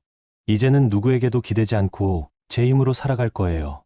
그게 진짜 자유라는 걸 깨달았거든요. 여러분, 오늘 이야기 어떠셨어요? 지희 씨가 겪었던 6개월을 다시 생각해보면 정말 파란만장했죠. 처음에는 그냥 남편의 바람기 정도로 생각했던 일이 이렇게 큰 사건으로 번질 줄 누가 알았겠어요? 가장 인상 깊었던 건 지희 씨가 감정에 휩쓸리지 않고 차근차근 대응했다는 점이에요. 처음 도어락 비밀번호 사건이 일어났을 때 울거나 소리 지르지 않고 침착하게 상황을 파악한 것부터 마지막에 법정에서 당당하게 자신의 권리를 찾아낸 것까지 정말 대단한 정신력이었어요. 특히 혼자가 아니라는 걸 깨달았을 때가 터닝 포인트였던 것 같아요. 태식 오빠의 든든한 지원과 정수연 변호사라는 전문가를 만나면서 완전히 판세가 바뀌었잖아요. 역시 혼자 끙끙 앓지 말고 주변에 도움을 요청하는 게 중요하다는 걸 보여주는 것 같아요. 그리고 우진이와 시어머니가 저지른 일들을 보면서 참 생각이 많아졌어요. 겉으로는 그럴듯해 보이는 사람들이 뒤에서는 이렇게 치밀하게 남을 속이고 있다니. 하지만 결국 진실은 드러나게 마련이고 잘못한 사람은 그에 맞는 대가를 치르게 되더라고요. 무엇보다 지희 씨가 마지막에 다시 간호사로 돌아간 게 가장 의미 있는 것 같아요. 5년 전에 내 아내는 일할 필요 없다는 말에 속아서 경력을 포기했지만 결국 그 경력이 다시 자신을 일으켜 세우는 발판이 된 거잖아요. 우리 모두 살아가면서 예상치 못한 배신이나 어려움을 겪을 때가 있어요. 그럴 때 감정에만 휩쓸리지 말고 차근차근 해결 방법을 찾아보는 지혜가 필요한 것 같아요. 그리고 혼자 끙끙 앓지 말고 믿을 만한 사람들에게 도움을 요청하는 용기도 중요하고요. 오늘 지희 씨의 이야기가 여러분께도 작은 위로와 지혜가 되었으면 좋겠습니다. 어떤 어려움이 와도 포기하지 않고 끝까지 버텨내면 반드시 새로운 길이 열린다는 걸 보여준 이야기였다고 생각해요. 구독과 좋아요 부탁. 카드가 거절되었다는데. 스위스 취리히의 한 호텔 프런트. 직원의 말을 시어머니의 친구분이 번역해주자 시어머니는 순간 얼굴이 새하얗게 질렸죠. 친구들 앞에서 명품 코트를 걸치고 당당하게 서 있던 그 모습이 한순간에 무너져 내렸거든요. 뭐라고? 아니야, 그럴 리 없어. 내가 분명히 한도까지 확인하고 왔는데. 다시 해봐. 시어머니가 다급하게 소리쳤지만 직원은 고개를 저었어요. 친구들의 시선이 따가워지자 시어머니는 떨리는 손으로 핸드폰을 집어들었죠. 그 순간 저는 서울에서 제 휴대폰을 무음으로 돌렸어요. 1년 동안 쌓였던 모든 굴욕과 억울함이 이 한순간에 담겨 있었거든요. 시어머니는 몰랐겠지만 제가 얼마나 오랫동안 이 순간을 준비했는지 말이에요. 그들은 몰랐습니다. 착한 며느리 윤서진이 더 이상 참지 않기로 했다는 걸요. 그리고 그게 시작에 불과했다는 걸요. 여러분의 구독, 좋아요는 더 많은 사연을 만드는 힘이 됩니다. 오늘의 사연, 지금 시작합니다. 안녕하세요. 저는 윤서진이라고 해요. 서울 서대문구에서 남편, 아이와 함께 살고 있는 34살 워킹맘이거든요. 외국계 회계법인에서 일하고 있어서 숫자에는 좀 밝은 편이에요. 그런데 제가 아무리 숫자에 밝아도 제 통장에서 빠져나가는 돈의 행방을 추적하기가 쉽지 않더라고요. 2024년 봄부터였을 거예요. 제 핸드폰에서 카드 결제 알림이 하루에도 몇 번씩 울리기 시작했거든요. 처음에는 내가 뭘 샀나 하며 확인해봤는데 기억에 없는 결제들이 자꾸 보이더라고요. 여보, 이건 뭐예요? 명동백화점에서 150만 원. 그날 저녁 남편 재훈이가 퇴근하자마자 물어봤어요. 그런데 재훈이는 잠깐 당황하더니 이렇게 말하더라고요. 아, 그거 엄마가 잠깐 쓰신 거야. 엄마가요? 언제부터 어머니가 우리 카드를 쓰시게 된 거예요? 가족 카드니까. 그냥 급할 때만 쓰신다고 하셨어. 가족 카드라니요. 저는 그런 이야기 들어본 적이 없었거든요. 그런데 재훈이는 마치 당연한 일인 것처럼 말하더라고요. 며칠 후 시어머니 조은숙 어머님이 우리 집에 오셨어요. 평소보다 차림새가 화려하셨죠. 새로 사신 것 같은 명품 백을 들고 계시더라고요. 서진아, 너는 애나 잘 봐. 엄마 같은 사람이 밖에 나다니며 체면을 지켜야지. 제가 육아 도움을 요청하려다가 말았어요. 어머님은 항상 이런 식이셨거든요. 며느리는 집에서 애만 보고 바깥일은 시어머니가 도맡아 한다는 식으로요. 어머니, 그런데 카드 쓰실 때 미리 말씀 좀 해주시면. 뭐, 며느리가 시어머니한테 용돈 갖다 바치는 것도 아니고 카드 쓴다고 허락받아야 해? 어머님의 목소리가 차갑게 식었어요. 재훈이는 옆에서 아무 말도 하지 않았고요. 그런 게 아니라 가게 관리를 제가 하다 보니까 가게 관리는 내가 하지만 가족 체면은 내가 책임져야지. 이해해, 서진아. 그날 밤 저는 카드 명세서를 자세히 들여다봤어요. 명동, 압구정, 청담동. 제가 가본 적도 없는 곳에서의 결제 내역이 가득했거든요. 호텔 선결제, 명품 매장, 고급 레스토랑. 한 달에 300만 원은 넘어 보였어요. 제 월급이 450만 원 정도 되는데 여기서 생활비, 대출금, 아이 학원비까지 빼고 나면 거의 남는 게 없었거든요. 그런데 어머님이 쓰시는 돈까지 합치면 이건 좀 심각하다. 저는 조용히 캐처를 시작했어요. 날짜별로, 금액별로, 장소별로 정리해서 폴더에 모아두기 시작했거든요. 당장 뭘 할 수는 없었지만 일단 기록은 남겨둬야 할 것 같았어요. 몇 주 후 또다시 고액 결제 알림이 왔어요. 이번에는 강남 호텔 레스토랑에서 80만 원이었죠. 여보, 이번엔 또 뭐예요? 엄마가 친구분들이랑 식사하신 거래. 친구분들 식사를 왜 우리 카드로 해요? 엄마가 체면이 있으시잖아. 친구들 앞에서. 재훈이의 말이 끝나기도 전에 제 핸드폰이 또 울렸어요. 이번에는 백화점에서 230만 원. 하루에 2번이나 고액 결제가 된 거죠. 이건 너무하지 않아요? 하루에 300만 원 넘게 쓰시는 게. 서진아, 엄마가 평생 고생하시면서 키워주신 거 알지? 이제 좀 편하게 해드리면 안 되겠어? 편하게 해드리는 것과 제 카드를 무제한으로 쓰시는 건 다른 문제 아닌가요? 하지만 재훈이는 제가 뭐라고 하면 항상 엄마니까로 모든 걸 덮어버리더라고요. 어느 날 밤 저는 친구 보람이에게 전화를 걸었어요. 보람이는 제 직장 동료이면서 오래된 친구거든요. 보람아, 나 좀 답답해서 그래. 왜? 무슨 일이야? 상황을 쭉 설명해 주니까 보람이가 한마디로 정리해 주더라고요. 서진아, 그거 가족 카드가 아니라 너 카드를 도용하는 거야. 명의자 동의 없이 타인이 사용하면 무단 사용이라고. 하지만 시어머니인데 시어머니든 누구든 법적으로는 무단 사용이야. 더군다나 한 달에 몇백만 원씩. 이건 단순 용돈 수준이 아니잖아. 보람이 말이 맞았어요. 저는 그동안 가족이니까, 시어머니니까 하며 참아왔지만 냉정하게 보면 제 경제권이 침해당하고 있는 거였어요. 그럼 어떻게 해야 할까?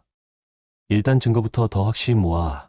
그리고 타이밍을 잘 잡아서 한 번에 정리해야 해. 중간에 흐지부지되면 더 힘들어져. 그날 밤 저는 지난 6개월간의 명세서를 모두 출력했어요. 형광펜으로 어머님이 사용하신 부분을 표시하니까 총 금액이 1,800만 원 정도 나왔더라고요. 저희 가정 소득의 4개월치였어요. 한 번만 더, 정말 한 번만 더 이런 일이 생기면 절대 참지 않겠다. 마음속으로 이렇게 다짐했어요. 그런데 그 한 번 더가 생각보다 빨리 찾아올 줄은 몰랐거든요. 밤늦게 아이가 잠든 후 저는 침대에 누워 천장을 바라봤어요. 카드 결제 알림이 울릴 때마다 가슴이 철렁했던 그 느낌이 이제는 너무 익숙해져 있었어요. 마치 조건반사처럼 핸드폰 소리만 들려도 또 얼마나 빠져나갔을까 하는 생각부터 들더라고요. 그때 문득 깨달았어요. 제가 왜 이렇게 살아야 하는지 말이에요. 2025년 1월 새해가 시작되자마자 어머님께서 특별한 계획이 있다고 하셨어요. 서진아, 내가 친구들이랑 스위스 여행 가려고 해. 스위스요? 응. 평생 한번 가보고 싶었거든. 이제 나이도 있으니까 건강할 때 가봐야지. 어머님의 표정이 평소보다 들떠 보였어요. 그런데 뭔가 불안한 예감이 들더라고요. 언제쯤 가시는데요? 다음 주부터 2주 정도. 패키지 여행이야. 경비는 그야 당연히 가족 카드로 해결하지. 너희가 효도 여행 보내주는 거야. 역시나였어요. 저는 속으로 한숨을 쉬었지만 재훈이 앞에서는 내색하지 않았어요. 며칠 후 어머님이 출국하셨어요. 공항에서 보내드릴 때까지는 평온했죠. 그런데 스위스에 도착하신 다음 날부터 제 핸드폰이 난리가 나기 시작했어요. 첫 번째 사진이 온 게 현지 시각으로 오후쯤이었을 거예요. 카톡으로 사진이 왔는데 어머님이 취리 시내 호텔 로비에서 포즈를 취하고 계신 모습이었어요. 그런데 저는 사진을 보자마자 깜짝 놀랐거든요. 어머님이 입고 계신 코트가 제가 작년에 사둔 명품 코트였어요. 거기다 들고 계신 가방도 제 것이었고요. 언제 가져가신 건지 모르겠지만 분명히 제 옷장에 있던 옷들이었어요. 호텔이 정말 좋네. 친구들이 모두 부러워해. 사진과 함께 온 메시지였어요. 그런데 30분 뒤에 또 다른 메시지가 왔어요. 서진아, 호텔비가 생각보다 비싸다. 카드 한도 좀 올려줘. 제 심장이 철렁 내려앉았어요. 이미 카드 한도가 500만 원이었거든요. 거기서 더 올린다고요? 어머니, 한도가 벌써 500만 원인데요. 500만 원으로는 부족해. 호텔도 비싸고 쇼핑도 해야 하고 1,000만 원 정도로 올려줘. 1,000만 원이요? 저는 잠깐 어지럽더라고요. 어머니, 그건 좀... 뭐가 좀이야? 내가 평생 해외여행 한 번 못 가봤는데 이번 기회에 제대로 좀 하면 안 돼? 재훈이에게 상의해보려고 했는데 재훈이는 회사 워크샵으로 부산에 가 있었어요. 전화를 걸어봤지만 받지 않더라고요. 그날 저녁 보람이가 집에 놀러 왔어요. 아이 봐주면서 이야기를 들어보니까 답답하다며 한마디 하더라고요. 서진아, 이제부터는 감정이 아니라 절차로 접근해. 절차요? 응. 너가 지금까지 참은 건 가족이니까 그런 거잖아. 그런데 상대방은 그런 마음을 이용해서 내 경계선을 계속 넘고 있어. 이럴 때는 냉정하게 절차와 원칙으로 대응해야 해. 보람이 말이 맞았어요. 저는 그동안 가족이니까, 어머니니까 하면서 감정적으로 참아왔는데 상대방은 그런 제 마음을 당연하게 여기고 있었거든요. 그럼 구체적으로 어떻게 해야 할까? 우선 카드 한도는 절대 올려주지 마. 그리고 지금까지의 사용 내역을 정확히 정리해둬. 나중에 필요할 거야. 그날 밤 스위스에서 또 카톡이 왔어요. 이번엔 사진이 여러 장이었는데 어머님이 친구분들과 함께 고급 레스토랑에서 식사하시는 모습이었어요. 그런데 사진 설명이 가관이었어요. 며느리가 효도 여행 보내줘서 이렇게 잘 지내고 있어요. 며느리가 효도 여행을 보내줬다고요? 제가 언제 그런 약속을 했나요? 게다가 친구분들께 그런 식으로 말씀하시다니. 다음날 아침 재훈이한테 전화가 왔어요. 서진아, 엄마가 카드 한도 올려달라고 하시던데. 여보, 그거 좀 심각한 것 같아요. 벌써 500만 원인데 1,000만 원까지 올린다고요? 엄마가 평생 해외여행 한 번 못 가보셨잖아. 이번 기회에 좀 편하게 해드리면 안 될까? 또 엄마니까였어요. 저는 정말 화가 났지만 꾹 참았어요. 여보, 그럼 여행 경비를 미리 말씀해 주셨으면 준비를 했을 텐데. 갑자기 한도를 2배로 올리라고 하시면. 엄마가 체면이 있으시잖아. 친구들 앞에서 카드가 막히면 어떻게 해? 체면이요. 그 체면을 위해서 제가 빚을 져야 한다는 건가요? 알겠어요. 생각해 볼게요. 전화를 끊고 나서 저는 한참을 가만히 앉아 있었어요. 창밖을 바라보니까 1월의 차가운 바람이 나뭇가지를 흔들고 있었거든요. 마치 제 마음처럼 흔들리고 있는 것 같았어요. 그때 보람이한테서 메시지가 왔어요. 서진아, 어제 이야기 생각해봤는데 카드 한도 올려주면 절대 안 돼. 지금 선을 긋지 않으면 계속 그럴 거야. 그리고 혹시 모르니까 카드사 연락처 저장해둬. 언제든 사용정지 걸 수 있거든. 사용정지요? 그런 생각은 해본 적이 없었어요. 그런데 보람이 말을 듣고 보니까 제가 가지고 있는 선택권이기도 했거든요. 오후에 스위스에서 또 연락이 왔어요. 서진아, 한도 언제 올려줄 거야? 친구들이 쇼핑 가자고 하는데. 쇼핑까지요? 저는 더 이상 참을 수 없었어요. 어머니, 카드 한도는 올릴 수 없을 것 같아요. 뭐라고? 왜? 현재 한도로도 충분히 여행하실 수 있을 것 같은데요. 야, 윤서진. 내가 지금 나한테 이러는 거야? 어머님의 목소리가 전화기 너머로도 차갑게 들렸어요. 시어머니가 해외여행 가는데 며느리가 돈 아낀다고. 너 그럼 친구들한테 뭐라고 말하라는 거야? 어머니, 그런 게 아니라기는 너 지금 나를 망신 주려고 하는 거지? 전화가 끊어졌어요. 저는 떨리는 손으로 핸드폰을 내려놓았어요. 그날 밤 재훈이한테서 전화가 왔어요. 서진아, 엄마가 엄청 화나셨어. 왜 한도를 안 올려줬어? 여보, 우리 형편 알잖아요. 카드 한도를 1,000만 원까지 올릴 수 없어요. 엄마가 체면 좀 세워드려야지. 친구들 앞에서 체면을 세워드리는 것과 무제한으로 돈을 쓰시는 건 다른 문제 아니에요? 야, 너 지금 엄마를 뭘로 보는 거야? 재훈이까지 화를 내기 시작했어요. 결국 전화를 끊고 나서 저는 한참을 울었어요. 그런데 울고 나니까 오히려 마음이 차가워지더라고요. 이제 정말로 선택해야 할 시간이 온 것 같았어요. 그날 밤 11시쯤이었을 거예요. 아이가 잠든 후 저는 조용히 거실로 나왔어요. 테이블 위에 놓인 핸드폰을 바라보다가 마침내 결심을 굳혔어요. 카드사 고객센터 번호를 누르면서도 손이 떨렸어요. 정말로 이렇게 해도 되는 건지, 돌이킬 수 없는 선을 넘는 건 아닌지, 수많은 생각이 머릿속을 스쳐 지나갔거든요. 안녕하세요. 신한카드 고객센터입니다. 안녕하세요. 카드 사용 정지를 하려고 하는데요. 분실이나 도난이신가요? 아니요. 명의자가 직접 사용 정지를 요청하는 거예요. 상담원이 잠깐 당황하는 것 같았어요. 분실도 아니고 도난도 아닌데 사용 정지를 요청하는 경우는 흔하지 않을 거거든요. 어떤 이유로 사용 정지를 원하시는지 여쭤봐도 될까요? 타인이 무단으로 사용하고 있어서요. 아, 그렇다면 즉시 정지 처리 도와드리겠습니다. 본인 확인 먼저 해보겠습니다. 본인 확인을 마치고 나서 상담원이 절차를 안내해 주더라고요. 사용 정지 처리 완료되었습니다. 혹시 무단 사용에 대한 이의 신청이나 추가 문의 사항이 있으시면 언제든 연락 주세요. 혹시 이 통화 내용이 녹음되나요? 네, 서비스 품질 향상을 위해 녹음되고 있습니다. 그럼 무단 사용 신고로 접수해 주실 수 있나요? 네, 접수 가능합니다. 접수증 필요하시면 문자로 발송해 드릴게요. 전화를 끊고 나서 저는 깊게 숨을 내쉬었어요. 돌이킬 수 없는 강을 건넌 기분이었어요.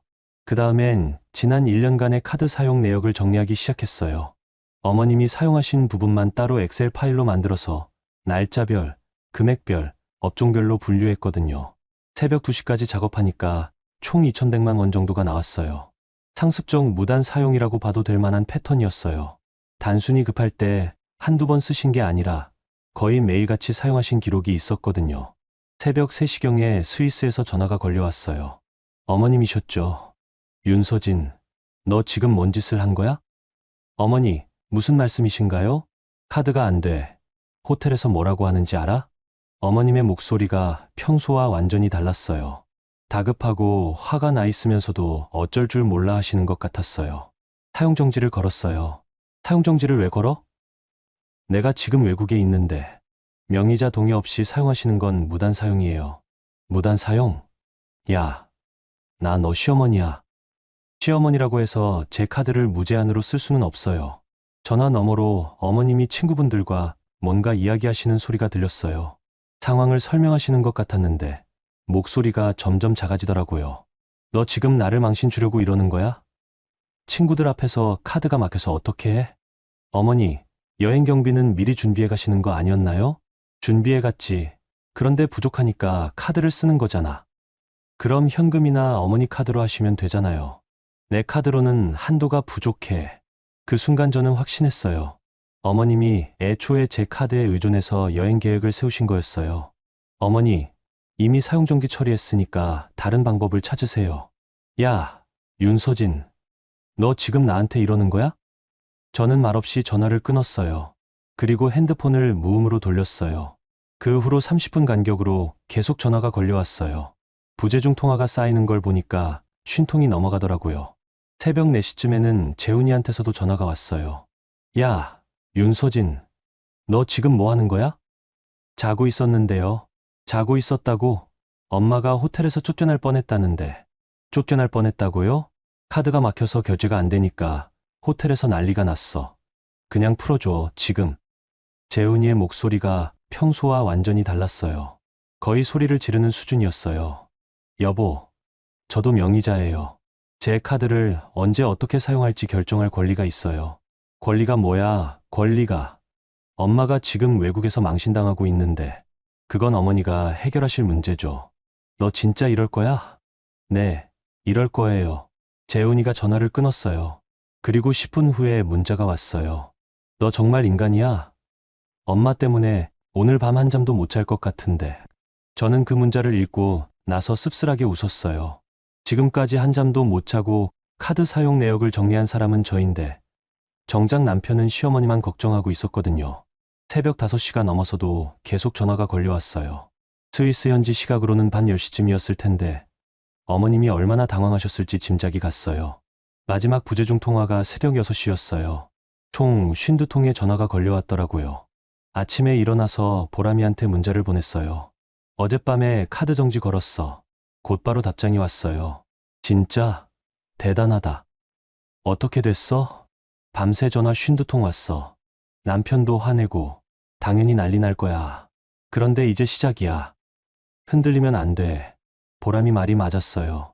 이제 정말로 시작인 거죠. 그날 오전에 어머님한테서 마지막 문자가 하나 왔어요. 윤서진, 너 지금 나를 죽이려고 하는 거야? 호텔에서 경찰 온다고 해. 경찰이라고요? 저는 잠깐 당황했지만 곧 마음을 진정시켰어요. 카드 명의자가 사용정지를 건 게 무슨 잘못인가요? 그날부터 저희 집 분위기가 완전히 바뀌었어요. 재훈이는 저와 말도 안 했고 저는 저대로 할 일만 했어요. 출근하고 아이 돌보고 집안일하고 평소와 다를 바 없었죠. 다만 한 가지 달라진 게 있다면 제 핸드폰에서 카드 결제 알림이 울리지 않는다는 거였어요. 그 소리가 없는 하루가 이렇게 평온할 줄은 몰랐거든요. 스위스 취리히 현지 시각 오후 7시. 어머님이 계신 호텔 프런트에서는 그야말로 아수라장이 벌어지고 있었을 거예요. 나중에 알게 된 이야기지만 상황을 정리해보면 이랬어요. 어머님과 친구분들이 저녁 식사 후 호텔로 돌아와서 다음날 체크아웃을 위해 정산을 하려고 하셨대요. 그런데 카드가 거절되자 프런트 직원이 다시 시도해봤지만 계속 거절됐죠. 죄송하지만 다른 카드나 현금으로 결제해 주셔야 할 것 같습니다. 직원의 말에 어머님이 당황하셨을 거예요. 친구분들 앞에서 체면이 깎이는 상황이었거든요. 이상하네. 분명히 한도가 있는데. 다시 한번 해보세요. 몇 번을 시도해봐도 마찬가지였어요. 그제야 어머님이 제게 전화를 거신 거였죠. 그런데 제가 전화를 받지 않자 어머님은 친구분들께 상황을 설명하셔야 했어요. 며느리가 실수로 카드를 정지한 것 같아요. 곧 해결될 거예요. 하지만 시간이 지나도 카드는 풀리지 않았고 어머님의 체면은 점점 땅에 떨어지고 있었죠. 조 선생님, 일단 현금으로 먼저 결제하고 나중에 정산하는 게 어떨까요? 친구분 중 한 분이 제안하셨지만 호텔비만 해도 500만 원이 넘었거든요. 개인이 부담하기에는 부담스러운 금액이었어요. 아니에요. 곧 해결될 거예요. 며느리한테 연락해 볼게요. 어머님이 다시 제게 전화하셨지만 저는 여전히 받지 않았어요. 시간이 흐르면서 호텔 측의 태도도 점점 경직되기 시작했어요. 죄송하지만 오늘 밤까지 결제가 안 되시면 다른 조치를 취해야 할 것 같습니다. 다른 조치요? 신분 확인과 추가 보증금 요구, 그리고 POC 관련 기관에 신고를 해야 할 수도 있습니다. 관련 기관이라는 말에 어머님이 완전히 당황하셨을 거예요. 스위스는 금융사기에 대해서 매우 엄격한 나라거든요. 잠깐만요. 제가 한국에 전화해 볼게요. 어머님이 다시 저희 집으로 전화하셨는데 재훈이가 받았어요. 재훈아, 엄마야. 카드가 막혀서 호텔에서 난리야. 엄마, 서진이가 카드 정지를 걸었어요. 정지를 왜 걸어? 빨리 풀어달라고 해. 저도 계속 말하고 있는데 안 들어줘요. 재훈이가 저를 찾아왔을 때 저는 아이와 함께 그림책을 읽고 있었어요. 서진아, 엄마가 정말 큰일 났어. 호텔에서 경찰 부른다고 해. 경찰이요? 응. 카드가 안 되니까 결제 사기로 의심한다는 거야. 결제 사기라니 좀 과한 것 같았지만 외국에서는 그럴 수도 있겠다는 생각이 들었어요. 그럼 어머니 카드나 현금으로 하시면 되잖아요. 엄마 카드로는 한도가 부족하다고 했잖아. 그리고 그렇게 큰 현금을 어떻게 준비해? 그건 여행 가기 전에 미리 준비하셨어야죠. 야, 윤서진, 지금 상황이 어떤 상황인지 알아? 엄마가 경찰서에 갈 수도 있어. 재훈이의 목소리가 점점 커졌어요. 아이가 놀라서 저를 쳐다봤어요. 아이 앞에서 소리 지르지 마세요. 소리 지를 만하니까 지르는 거지. 너 지금 엄마를 경찰서에 보내려고 하는 거야? 제가 언제 경찰서에 보낸다고 했어요? 어머니가 무단으로 제 카드를 쓰셔서 제가 정지를 건 거예요. 무단이 뭐야? 가족인데. 가족이라고 해서 남의 카드를 마음대로 쓸 수 있는 건 아니에요. 남의 카드. 야, 우리 가족 카드라고. 명의자는 저예요. 제 동의 없이 사용하신 건 무단 사용이에요. 재훈이가 머리를 쥐어뜯었어요. 아, 정말. 너 지금 법적으로 따지자는 거야? 엄마한테? 네, 그럴 거예요. 그때 재훈이한테서 전화가 걸려왔어요. 어머님이셨을 거예요. 여보세요. 엄마. 전화기 너머로 어머님의 목소리가 들렸어요. 평소보다 훨씬 작고 떨리는 목소리였어요. 재훈아, 정말 큰일이야. 호텔 매니저가 와서 내일까지 결제가 안 되면 스위스 경찰에 신고한다고 해. 엄마, 걱정하지 마세요. 제가 해결할게요. 친구들이 다 보고 있어. 나 정말 창피해서 어떻게 해야 할지. 어머님의 목소리에 눈물이 섞여 있는 것 같았어요. 그 순간 저도 마음이 조금 흔들렸어요. 아무리 그래도 시어머니인데. 하지만 재훈이의 다음 말이 제 마음을 다시 굳혔어요. 엄마, 제가 서진이를 설득해 볼게요. 서진이가 너무 고집이 세가지고. 고집이 세다고요? 제가 무리한 요구를 한 건가요? 여보, 저 고집 센 거 아니에요. 그럼 뭐야? 엄마가 지금 어떤 상황인지 알면서 왜 카드를 안 풀어줘? 어머니가 저한테 미리 말씀하셨나요? 카드를 해외여행에 쓰신다고? 그런 건 당연한 게 아니에요. 제 카드예요. 너 진짜 이럴 거야? 엄마가 경찰서에 가도? 어머니가 경찰서에 가실 일은 없을 거예요. 호텔이 정도는 다른 방법으로 해결하실 수 있을 거 아니에요. 재훈이가 전화를 스피커폰으로 돌렸어요. 엄마, 서진이가 안 풀어준대요. 뭐라고? 윤서진, 내가 지금 나한테 이러는 거야? 어머니, 저는 잘못한 게 없어요. 잘못한 게 없다고? 시어머니를 외국에서 망신 주는 게 잘못이 아니야? 제가 망신을 준 게 아니라 어머니가 무단으로 제 카드를 쓰신 거예요. 무단. 야, 윤서진. 나 너 시어머니야. 어머님의 목소리가 전화기를 통해 울렸어요. 평생 누구에게도 이런 말을 들어본 적 없으신 것 같았어요. 시어머니라고 해서 며느리 카드를 마음대로 쓸 수 있는 건 아니에요. 너 정말. 어머님이 말을 잊지 못하셨어요. 그리고 전화가 끊어졌어요. 재훈이가 저를 쳐다봤는데 눈이 정말 차가웠어요. 너 진짜 사람이야? 엄마가 저렇게 말씀하시는데도? 여보, 저 정말 잘못한 게 없어요. 잘못한 게 없다고? 너 지금 엄마를 범죄자로 만들려고 하는 거야. 제가 언제 어머니를 범죄자로 만든다고 했어요? 카드 정지를 걸어놓고 그런 소리 하지 마. 그날 밤 재훈이는 저와 말을 하지 않았어요. 아이 재우고 나서도 냉전 상태가 계속됐죠. 새벽에 스위스에서 마지막으로 온 문자를 보고 저는 정말 마음이 복잡했어요. 윤서진, 너 때문에 내가 친구들 앞에서 완전히 망신당했어. 나를 이렇게 만든 것에 대해서 절대 잊지 않을 거야. 어머님이 얼마나 힘드셨을지는 알겠어요. 하지만 저도 지난 1년간 충분히 힘들었거든요. 그날 밤 저는 잠이 오지 않아서 창밖을 바라봤어요. 정말로 제가 나쁜 며느리인 걸까요? 다른 방법은 없었을까요? 하지만 결국 이렇게 된 이상 끝까지 가봐야겠다는 생각이 들었어요. 여러분, 어떠세요? 서진 씨의 이야기 들어보니까 마음이 정말 복잡하시죠? 1년 동안 참아왔던 서진 씨의 마음도 이해가 되고, 그렇다고 해서 스위스에서 곤란해지신 시어머니 상황도 쉽게 넘어갈 수는 없고, 이런 딜레마 상황에서 여러분이라면 어떻게 하셨을까요? 아마 서진 씨도 정말 힘들었을 거예요. 그럼 여러분, 다음 이야기도 계속 들어봐 주세요. 다음 날 아침, 저는 일찍 일어나서 인터넷을 검색해 봤어요. 해외 카드 사용 문제, 영사관 업무, 외교부 민원 이런 키워드로 말이에요. 검색하다 보니까 외교부 영사쿨센터라는 게 있더라고요. 해외에서 우리 국민들이 곤란한 일을 당했을 때 도움을 받을 수 있는 곳이었어요. 혹시 저희 상황도 접수할 수 있을까? 망설이다가 전화를 걸어봤어요. 안녕하세요. 외교부 영사쿨센터입니다. 안녕하세요. 문의드릴 게 있어서 전화드렸는데요. 네. 어떤 문의사항이신지요? 저희 시어머니가 스위스에 여행 중이신데 제 카드를 무단으로 사용해서 제가 사용정지를 걸었거든요. 그런데 호텔에서 문제가 생겼다고 하는데 담당자분이 잠깐 당황하시는 것 같았어요. 잠깐만요. 무단 사용이라고 하셨나요? 네. 제 동의 없이 지속적으로 사용하고 계셔서 카드사에 사용정지를 요청했어요. 이런 경우는 처음이네요. 가족 간의 분쟁이지만 카드 무단 사용이라는 측면에서 보면 담당자분이 잠깐 멈추셨다가 다시 말씀하셨어요. 일단 상황을 정확히 파악해야 할 것 같습니다. 혹시 증빙 자료가 있으신가요? 네. 카드 사용 내역과 사용정지 접수증이 있어요. 그럼 일단 메일로 자료를 보내주시겠어요? 검토 후에 다시 연락드리겠습니다.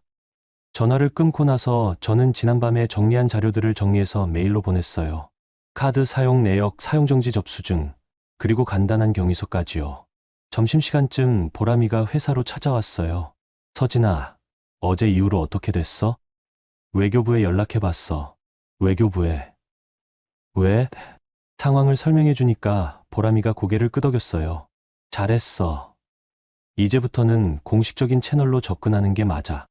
그런데 조금 찜찜해. 진짜 어머니가 경찰서에 가시게 되는 건 아닐까? 서진아, 생각해봐. 내가 카드 명의자인데 사용정지를 걸었다고 누가 뭐라고 하겠어. 오히려 무단 사용한 쪽이 문제지. 보람이 말이 맞았어요. 제가 너무 감정적으로 접근하고 있었던 것 같아요. 오후에 외교부에서 연락이 왔어요. 안녕하세요. 아침에 전화 주신 분이시죠? 네, 맞습니다. 자료 검토해봤는데요. 이 경우는 가족 분쟁이라기보다는 카드 무단 사용 사건으로 봐야 할 것 같습니다. 그렇게 되면 어떻게 되는 건가요? 현재 스위스 체류 중이신 분께서는 본인의 신분으로 체류 비용을 해결하셔야 해요. 다만 호텔 측에서 과도하게 대응하는 경우에는 영사관에서 개입할 수 있습니다. 과도한 대응이라 함은요? 경찰 신고나 구금 같은 경우죠. 하지만 일반적으로는 체류 비용 문제로 그 정도까지 가지는 않습니다. 조금 안심이 됐어요. 그럼 제가 추가로 해야 할 일이 있나요? 현재까지의 기록을 잘 보관해 두시고 혹시 추가 문제가 발생하면 바로 연락 주세요. 그리고 카드 무단 사용에 대해서는 경찰서에도 신고하실 수 있어요. 경찰서 신고까지는 생각해 보지 않았는데 그런 방법도 있다는 걸 알았어요. 저녁에 재훈이가 퇴근했는데 얼굴이 심각했어요. 서진아, 엄마가 어떻게든 호텔비는 해결하셨대. 어떻게 하셨는데요? 친구분들이 돈을 빌려주셨어. 친구분들이요. 어머님이 얼마나 부끄러우셨을지 짐작이 갔어요. 그리고 엄마가 내일 귀국하신대. 예정보다 빨리 오시네요. 당연하지. 이런 일이 있었는데 어떻게 여행을 계속해? 재훈이의 목소리에 비난이 담겨 있었어요. 그리고 엄마가 집에 오시면 너한테 할 말이 많다고 하셨어. 저도 할 말이 많아요. 뭔 할 말이 있어? 너 때문에 엄마가 망신당한 건데. 저 때문이 아니라 어머니가 무단으로 카드를 쓰셔서 그런 거예요. 또 그 소리야? 가족인데 무단이 뭐야? 저는 더 이상 대답하지 않았어요. 같은 말을 반복할 필요는 없을 것 같았거든요. 그날 밤 보람이한테 전화를 걸었어요. 보람아, 내일 시어머니가 귀국하신대. 그러면 본격적인 대면이 시작되겠네. 준비는 됐어? 무슨 준비? 너의 입장을 명확히 정리해야 해. 감정적으로 휘둘리면 안 돼. 보람이가 조언해줬어요. 첫째, 내가 잘못한 게 없다는 점을 분명히 해야 해. 둘째, 앞으로 이런 일이 재발하지 않도록 원칙을 세워야 해. 셋째, 감정적인 공격에 휘둘리지 말고 사실만 이야기해야 해. 근데 시어머니인데, 서진아, 시어머니든 누구든 내 경제권을 침해할 권리는 없어. 그리고 지금 상대방은 내가 양보해 줄 거라고 확신하고 있어. 여기서 밀리면 평생 이런 식으로 살아야 해. 보람이 말이 맞았어요. 이제 정말로 중요한 순간이 온 것 같았어요. 다음 날 재훈이한테서 연락이 왔어요. 엄마 도착했어. 집에 오실 거야. 언제요? 지금 택시 타고 오는 중이야. 심장이 뛰기 시작했어요. 드디어 직면해야 할 순간이 왔네요. 그리고 서진아, 엄마한테 사과해야 해. 저는 사과할 일이 없어요. 아직도 그런 소리 해. 엄마가 얼마나 화나셨는지 알아? 제가 화난 이유는 왜 묻지 않으세요? 재훈이가 말을 못했어요. 1시간 후 초인종이 울렸어요. 드디어 시작인가 봅니다. 문이 열리자마자 어머님의 얼굴이 보였어요. 평소보다 훨씬 피곤해 보이셨고 눈가에는 화가 가득했어요. 윤서진. 어머님이 제 이름을 부르는 목소리가 평소와 달랐어요. 경어도 없고 차갑기 그지없었거든요. 어머니, 들어오세요. 어머님은 대답도 하지 않으시고 거실로 들어가셨어요. 재훈이가 뒤따라 들어오면서 저를 힐끗 쳐다봤는데 눈빛이 잘 해결해라 하는 식이었어요. 앉으세요, 어머니. 앉으라고. 내가 나한테 앉으라고 해? 어머님의 목소리가 떨렸어요.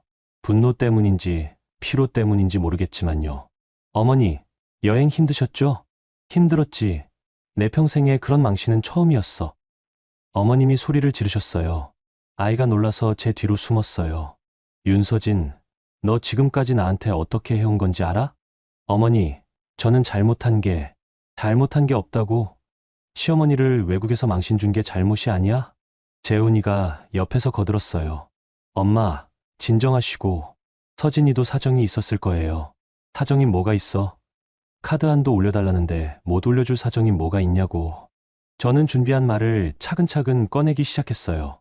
어머니, 저는 지난 1년간 어머니께서 제 카드를 사용하시는 걸 알고 있었어요. 알고 있으면서 왜 그때는 가만히 있다가 지금 와서 이래? 처음에는 가족이니까 참았어요. 그런데 점점 금액이 커지고 횟수도 늘어났거든요. 어머님이 코웃음을 치셨어요. 금액이 크다고? 너희가 벌어들이는 돈에 비하면 얼마나 된다고? 어머님, 지난 1년간 총 2,100만 원을 사용하셨어요. 제가 구체적인 숫자를 말하자 어머님이 잠깐 멈추셨어요. 그게 그렇게 맞나? 저희 월소득의 4개월치예요. 재훈이도 깜짝 놀라는 표정이었어요. 아마 정확한 금액을 몰랐던 것 같아요. 그리고 제가 가장 화가 났던 건 따로 있어요. 뭔데? 저는 핸드폰을 꺼내서 지난달 카톡 내역을 보여드렸어요. 여보, 시어머니한테 카드 비밀번호를 알려준 거 맞죠? 재훈이가 당황했어요. 그건 엄마가 급하다고 하셔서. 급해서요? 제 동의도 없이? 어머님이 재훈이를 쳐다보셨어요. 재훈아, 내가 비밀번호를 알려준 거야? 엄마가 급하다고 하셔서. 그리고 한두 번만 쓴다고 하셨잖아요. 한두 번만 쓴다고요? 제가 정리한 자료를 테이블에 펼쳤어요. 이게 한두 번이에요? A사 용지 3장에 빼곡히 적힌 사용 내역을 보시더니 어머님의 표정이 변했어요. 이건 내가 다 쓴 게 아니야. 어머님, 이 모든 사용처에서 어머님 신분증으로 결제하셨어요. 확인했거든요. 그래도 이렇게 많은 줄은 몰랐어. 어머님의 목소리가 작아졌어요. 그리고 더 큰 문제는 이거예요. 저는 재훈이의 카톡 내역을 보여드렸어요. 시어머니에게 한도 조정 방법까지 알려준 대화였어요. 여보, 이것도 설명해보세요. 재훈이가 얼굴이 빨갛게 달아올랐어요. 그건 엄마가 모르신다고 해서. 제 동의 없이요? 서진아, 그때 너한테 말했으면 또 난리 날 줄 알았지. 난리요? 제 카드인데 제가 관리하는 게 난리예요? 어머님이 재훈이를 노려보셨어요. 재훈아, 내가 서진이 몰래 그런 걸 했어? 엄마가 급하다고 하셔서. 급하면 나한테 말하지. 왜 며느리 뒤에서 그런 일을 해? 순간 분위기가 바뀌었어요. 어머님이 재훈이에게 화를 내기 시작하신 거예요. 그리고 재훈아, 너 지금까지 나한테 카드 사용 금액을 정확히 말 안 했지? 그건 2,100만 원이라고. 내가 언제 그렇게 많이 쓴다고 했어? 재훈이가 어쩔 줄 모르고 있을 때 제가 다음 말을 꺼냈어요. 어머님, 그런데 정말 큰 문제는 따로 있어요. 뭐가 또 있어? 카드 사용처를 자세히 분석해보니까 단순한 쇼핑이나 식사가 아닌 결제들이 있더라고요. 무슨 소리야? 현금 서비스나 상품권 구매, 그리고 특정 업체에 대한 반복 결제. 어머님의 얼굴이 하얗게 변했어요. 너, 그걸 어떻게 알았어? 카드 상세 내역을 다 확인했거든요. 이런 패턴은 보통 빚 관리에 사용되는 방식이에요. 재훈이가 깜짝 놀랐어요. 엄마, 설마 빚이 있으신 거예요? 어머님이 한동안 말씀을 못 하시다가 결국 고백하셨어요. 친구 보증을 서서 좀 어려워졌어. 얼마나요? 5천만 원 정도. 재훈이가 털썩 주저앉았어요. 그래서 제 카드로 돌려막기를 하신 거군요. 돌려막기가 아니야. 잠깐 빌린 거지. 1년 동안 2,100만 원을 빌리신 거네요. 언제 갚으실 계획이었어요? 어머님이 대답을 못 하셨어요. 그때 제가 마지막 한 수를 뒀어요. 어머니, 그리고 이 문제는 이제 제가 혼자 결정할 수 없어요. 무슨 소리야? 외교부에 무단 사용으로 신고했거든요. 외교부에? 네, 공식 기록으로 남았어요. 어머님이 완전히 당황하셨어요. 그러니까 앞으로는 모든 금전거래를 서면으로 하셔야 해요. 빌리시려면 차용증을 쓰시고 갚으실 때도 정확한 기록을 남겨야 해요. 너 지금 나한테 차용증을 쓰라고 하는 거야? 네, 그래야 해요. 이제는 가족이라는 이유로 넘어갈 수 없는 단계가 됐거든요. 재훈이가 저를 쳐다봤는데 이번에는 원망하는 눈빛이 아니었어요. 오히려 당황한 표정이었어요. 서진아, 그럼 앞으로 어떻게 되는 거야? 간단해요. 정상적인 가족 관계로 돌아가면 돼요. 각자 자기 돈으로 살고 필요하면 미리 상의하고. 어머님이 한참 동안 말씀을 안 하시다가 갑자기 일어나셨어요. 나 집에 가겠다. 어머니, 윤서진, 너 이기겠다. 하지만 이런 며느리와는 더 이상 가족으로 살 수 없어. 어머님이 나가시고 나서 집 안이 조용해졌어요. 재훈이가 저를 쳐다봤어요. 서진아, 이제 정말로 끝인 거야? 아니요. 이제 정말로 시작인 거예요. 어머님이 나가신 후 며칠 동안은 조용했어요. 재훈이도 저도 서로 말을 별로 하지 않았고 아이만 평소처럼 생활했죠. 그런데 일주일쯤 지나서 보람이한테서 연락이 왔어요. 서진아, 혹시 시어머니 친구분들 아는 사람 있어? 왜요? 아니, 우리 동네에서 들은 이야기가 있어서. 보람이가 들려준 이야기는 충격적이었어요. 시어머니가 다니시는 동네에서 소문이 났대. 스위스에서 카드가 막혀서 친구들한테 돈 빌렸다는 이야기가 퍼졌다는 거야. 진짜요? 응. 그런데 거기서 끝이 아니야. 어떤 분은 존숙 씨가 며느리 카드로 빚을 막아왔다는 이야기까지 하더라고. 저는 어지러워졌어요. 설마 어머님이 직접 말씀하신 건 아닐 텐데. 그리고 서진아, 나 어제 시어머니 만났어. 어디서요? 마트에서. 그런데 완전 다른 사람 같았어. 평소에 그렇게 당당하시던 분이. 보람이 말로는 어머님이 평소와 완전히 달라져 계셨다고 했어요. 화려한 옷차림 대신 수수한 차림이셨고 사람들과 마주치는 것도 피하려고 하셨다는 거예요. 나한테 인사도 안 하시더라. 평소에는 그렇게 반갑게 해주셨는데. 그날 저녁 재훈이가 심각한 얼굴로 들어왔어요. 서진아, 우리 이야기 좀 해야 할 것 같아. 무슨 이야기요? 엄마가 정신과에 가셨대. 정신과요?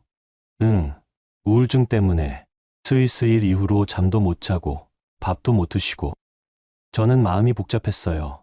어머님이 아프시다니. 그리고 엄마 빚 문제도 알아봤는데 생각보다 심각해. 얼마나요?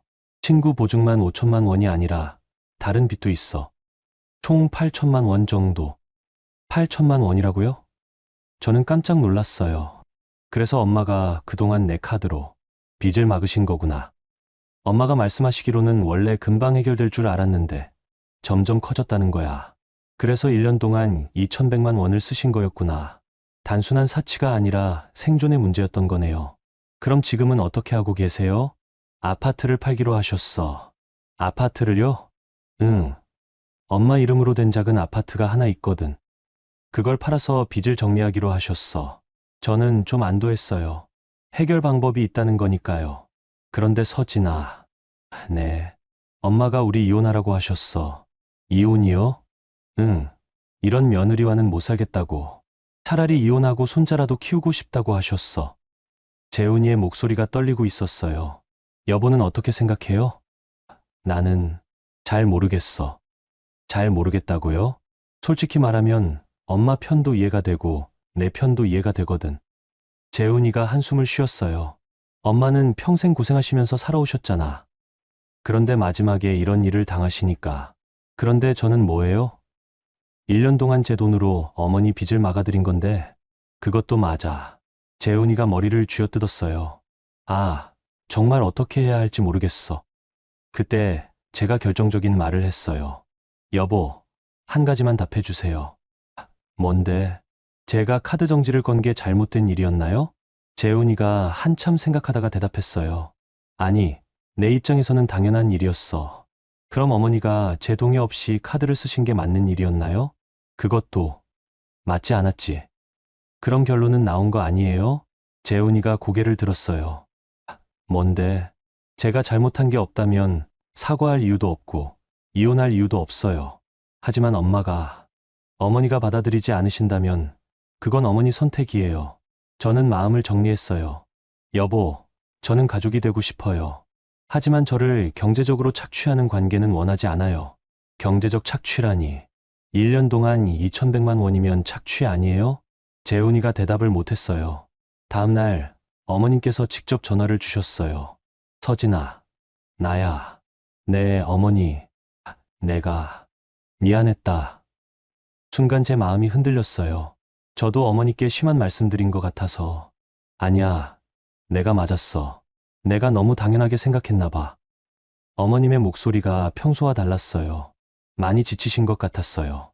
그런데 서진아, 나 이제 정말로 정리하려고 해. 정리요? 아파트 팔고, 빚도 정리하고, 그리고 너희랑도 거리를 두려고. 어머니, 내가 너무 오랫동안 잘못된 생각을 하고 살았나 봐. 며느리가 시어머니 뒷바라지하는 게 당연하다고 생각했는데. 어머님이 말을 잊지 못하셨어요. 그런데 내가 외교부까지 신고한 거 보니까 이건 정말 심각한 문제였구나 싶더라. 어머니, 저는 어머니를 미워한 게 아니에요. 알아. 그런데 내가 너무 많이 망가뜨린 것 같아. 망가뜨렸다고요? 우리 가족을. 재훈이도 중간에서 힘들어하고, 너도 힘들고. 어머님이 한숨을 쉬셨어요. 그래서 나 잠깐 시골에 내려가 있을 거야. 마음 정리할 시간이 필요해. 언제까지요? 모르겠어.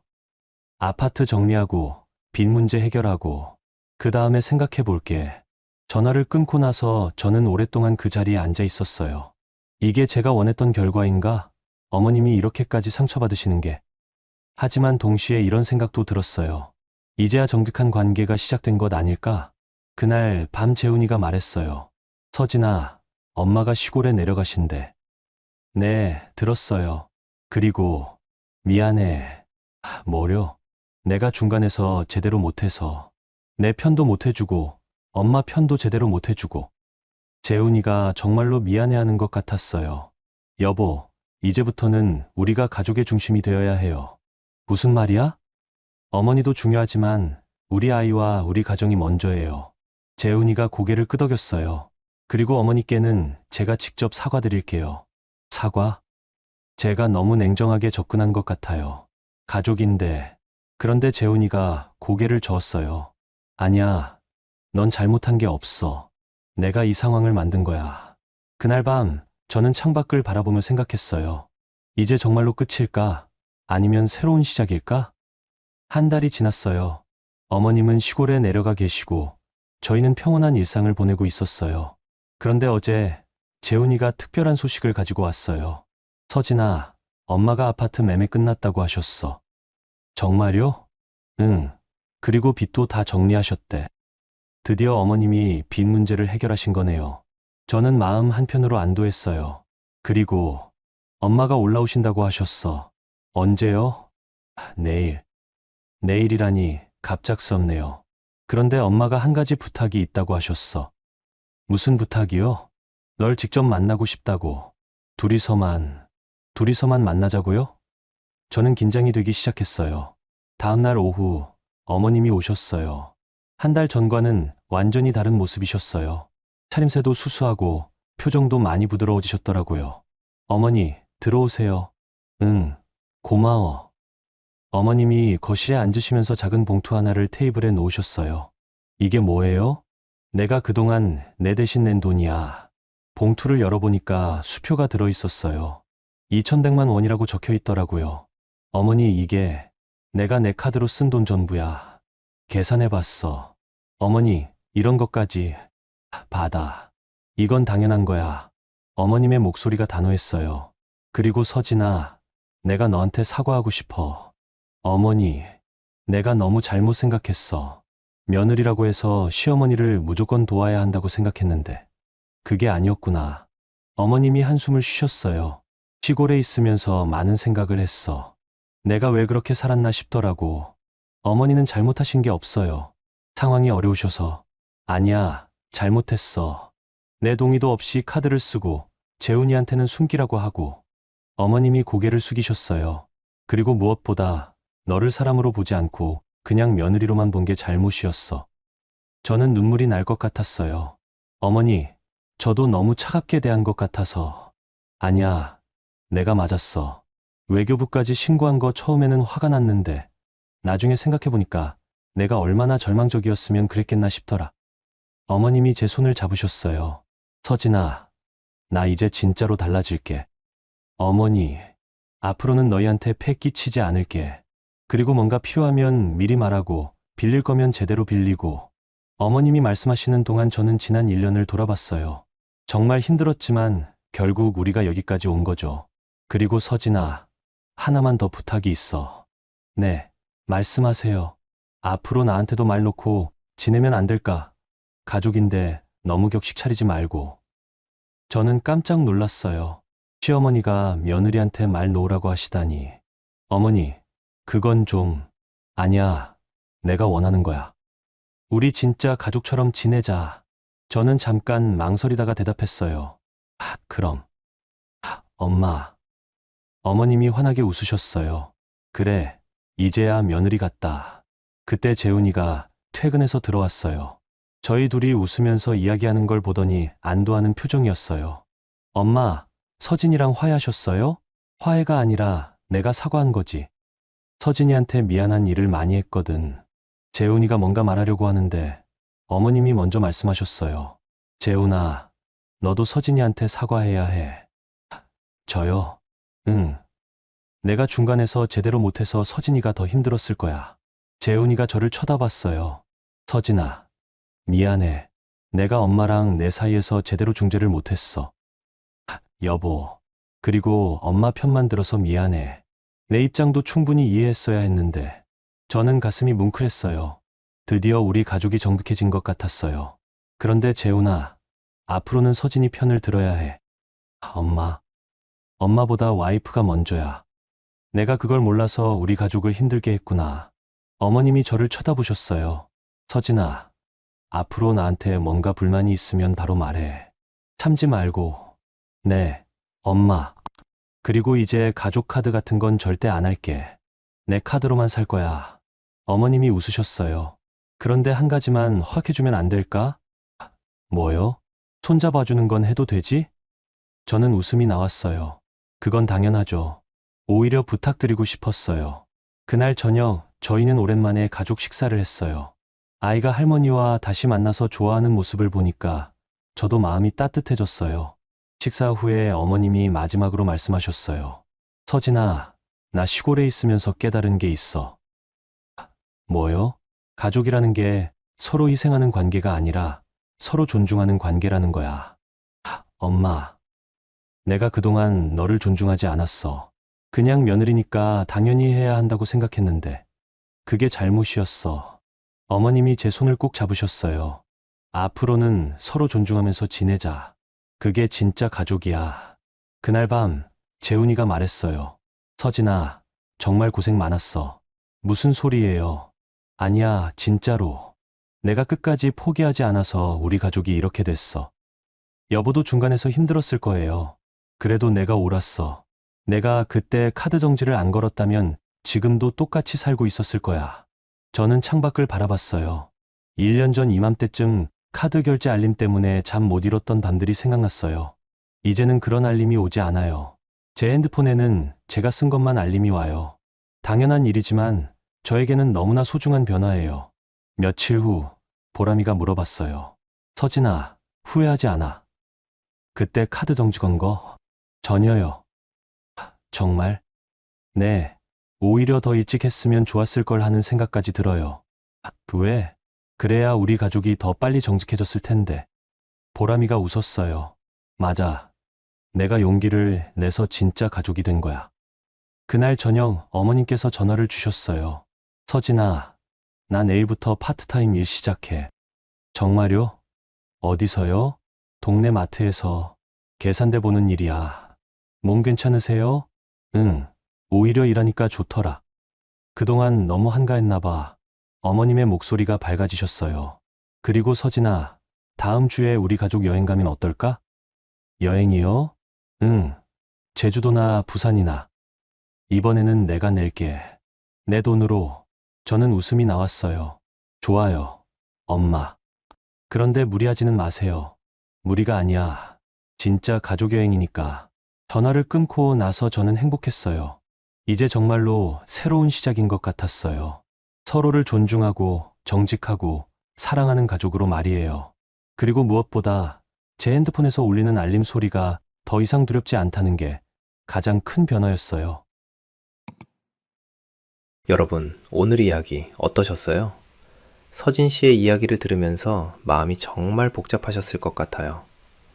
처음에는 시어머니를 외국에서 망신 주다니 하고 생각하셨을 수도 있지만 이야기를 들어보니까 서진이의 마음도 충분히 이해가 되시죠? 사실 가족 간의 경계선이라는 게 참 어려운 것 같아요. 가족이니까 당연하다고 생각하는 일들이 때로는 상대방에게 큰 부담이 될 수 있거든요. 특히 경제적인 문제는 더욱 그렇죠. 서진 씨도 처음에는 가족이니까 하며 참았지만 결국 선을 그어야 하는 순간이 왔던 거예요. 그런데 이 이야기에서 가장 인상 깊었던 건 결말이었어요. 서진이가 단순히 복수를 한 게 아니라 결국 진짜 가족이 되는 길을 찾았다는 거죠. 시어머니도 자신의 잘못을 인정하고 변화하려고 노력하셨고 남편도 중간에서의 역할을 제대로 깨닫게 됐고요. 우리 모두 살아가면서 다양한 선택의 순간을 마주하잖아요. 참을 것인가, 말할 것인가, 포기할 것인가, 끝까지 갈 것인가. 서진이는 용기를 내서 정직한 길을 선택했고 그 결과 더 건강한 가족관계를 만들어낼 수 있었던 것 같아요. 여러분도 혹시 비슷한 상황에 계시다면 서진이의 이야기가 작은 용기가 되었으면 좋겠어요. 때로는 불편한 진실을 마주하는 게 모두를 위한 더 나은 선택일 수 있거든요. 오늘도 여러분께 작은 위로와 지혜가 되었기를 바라면서 구독과 좋아요 부탁드립니다. 다음에 또 좋은 이야기로 찾아뵙겠습니다.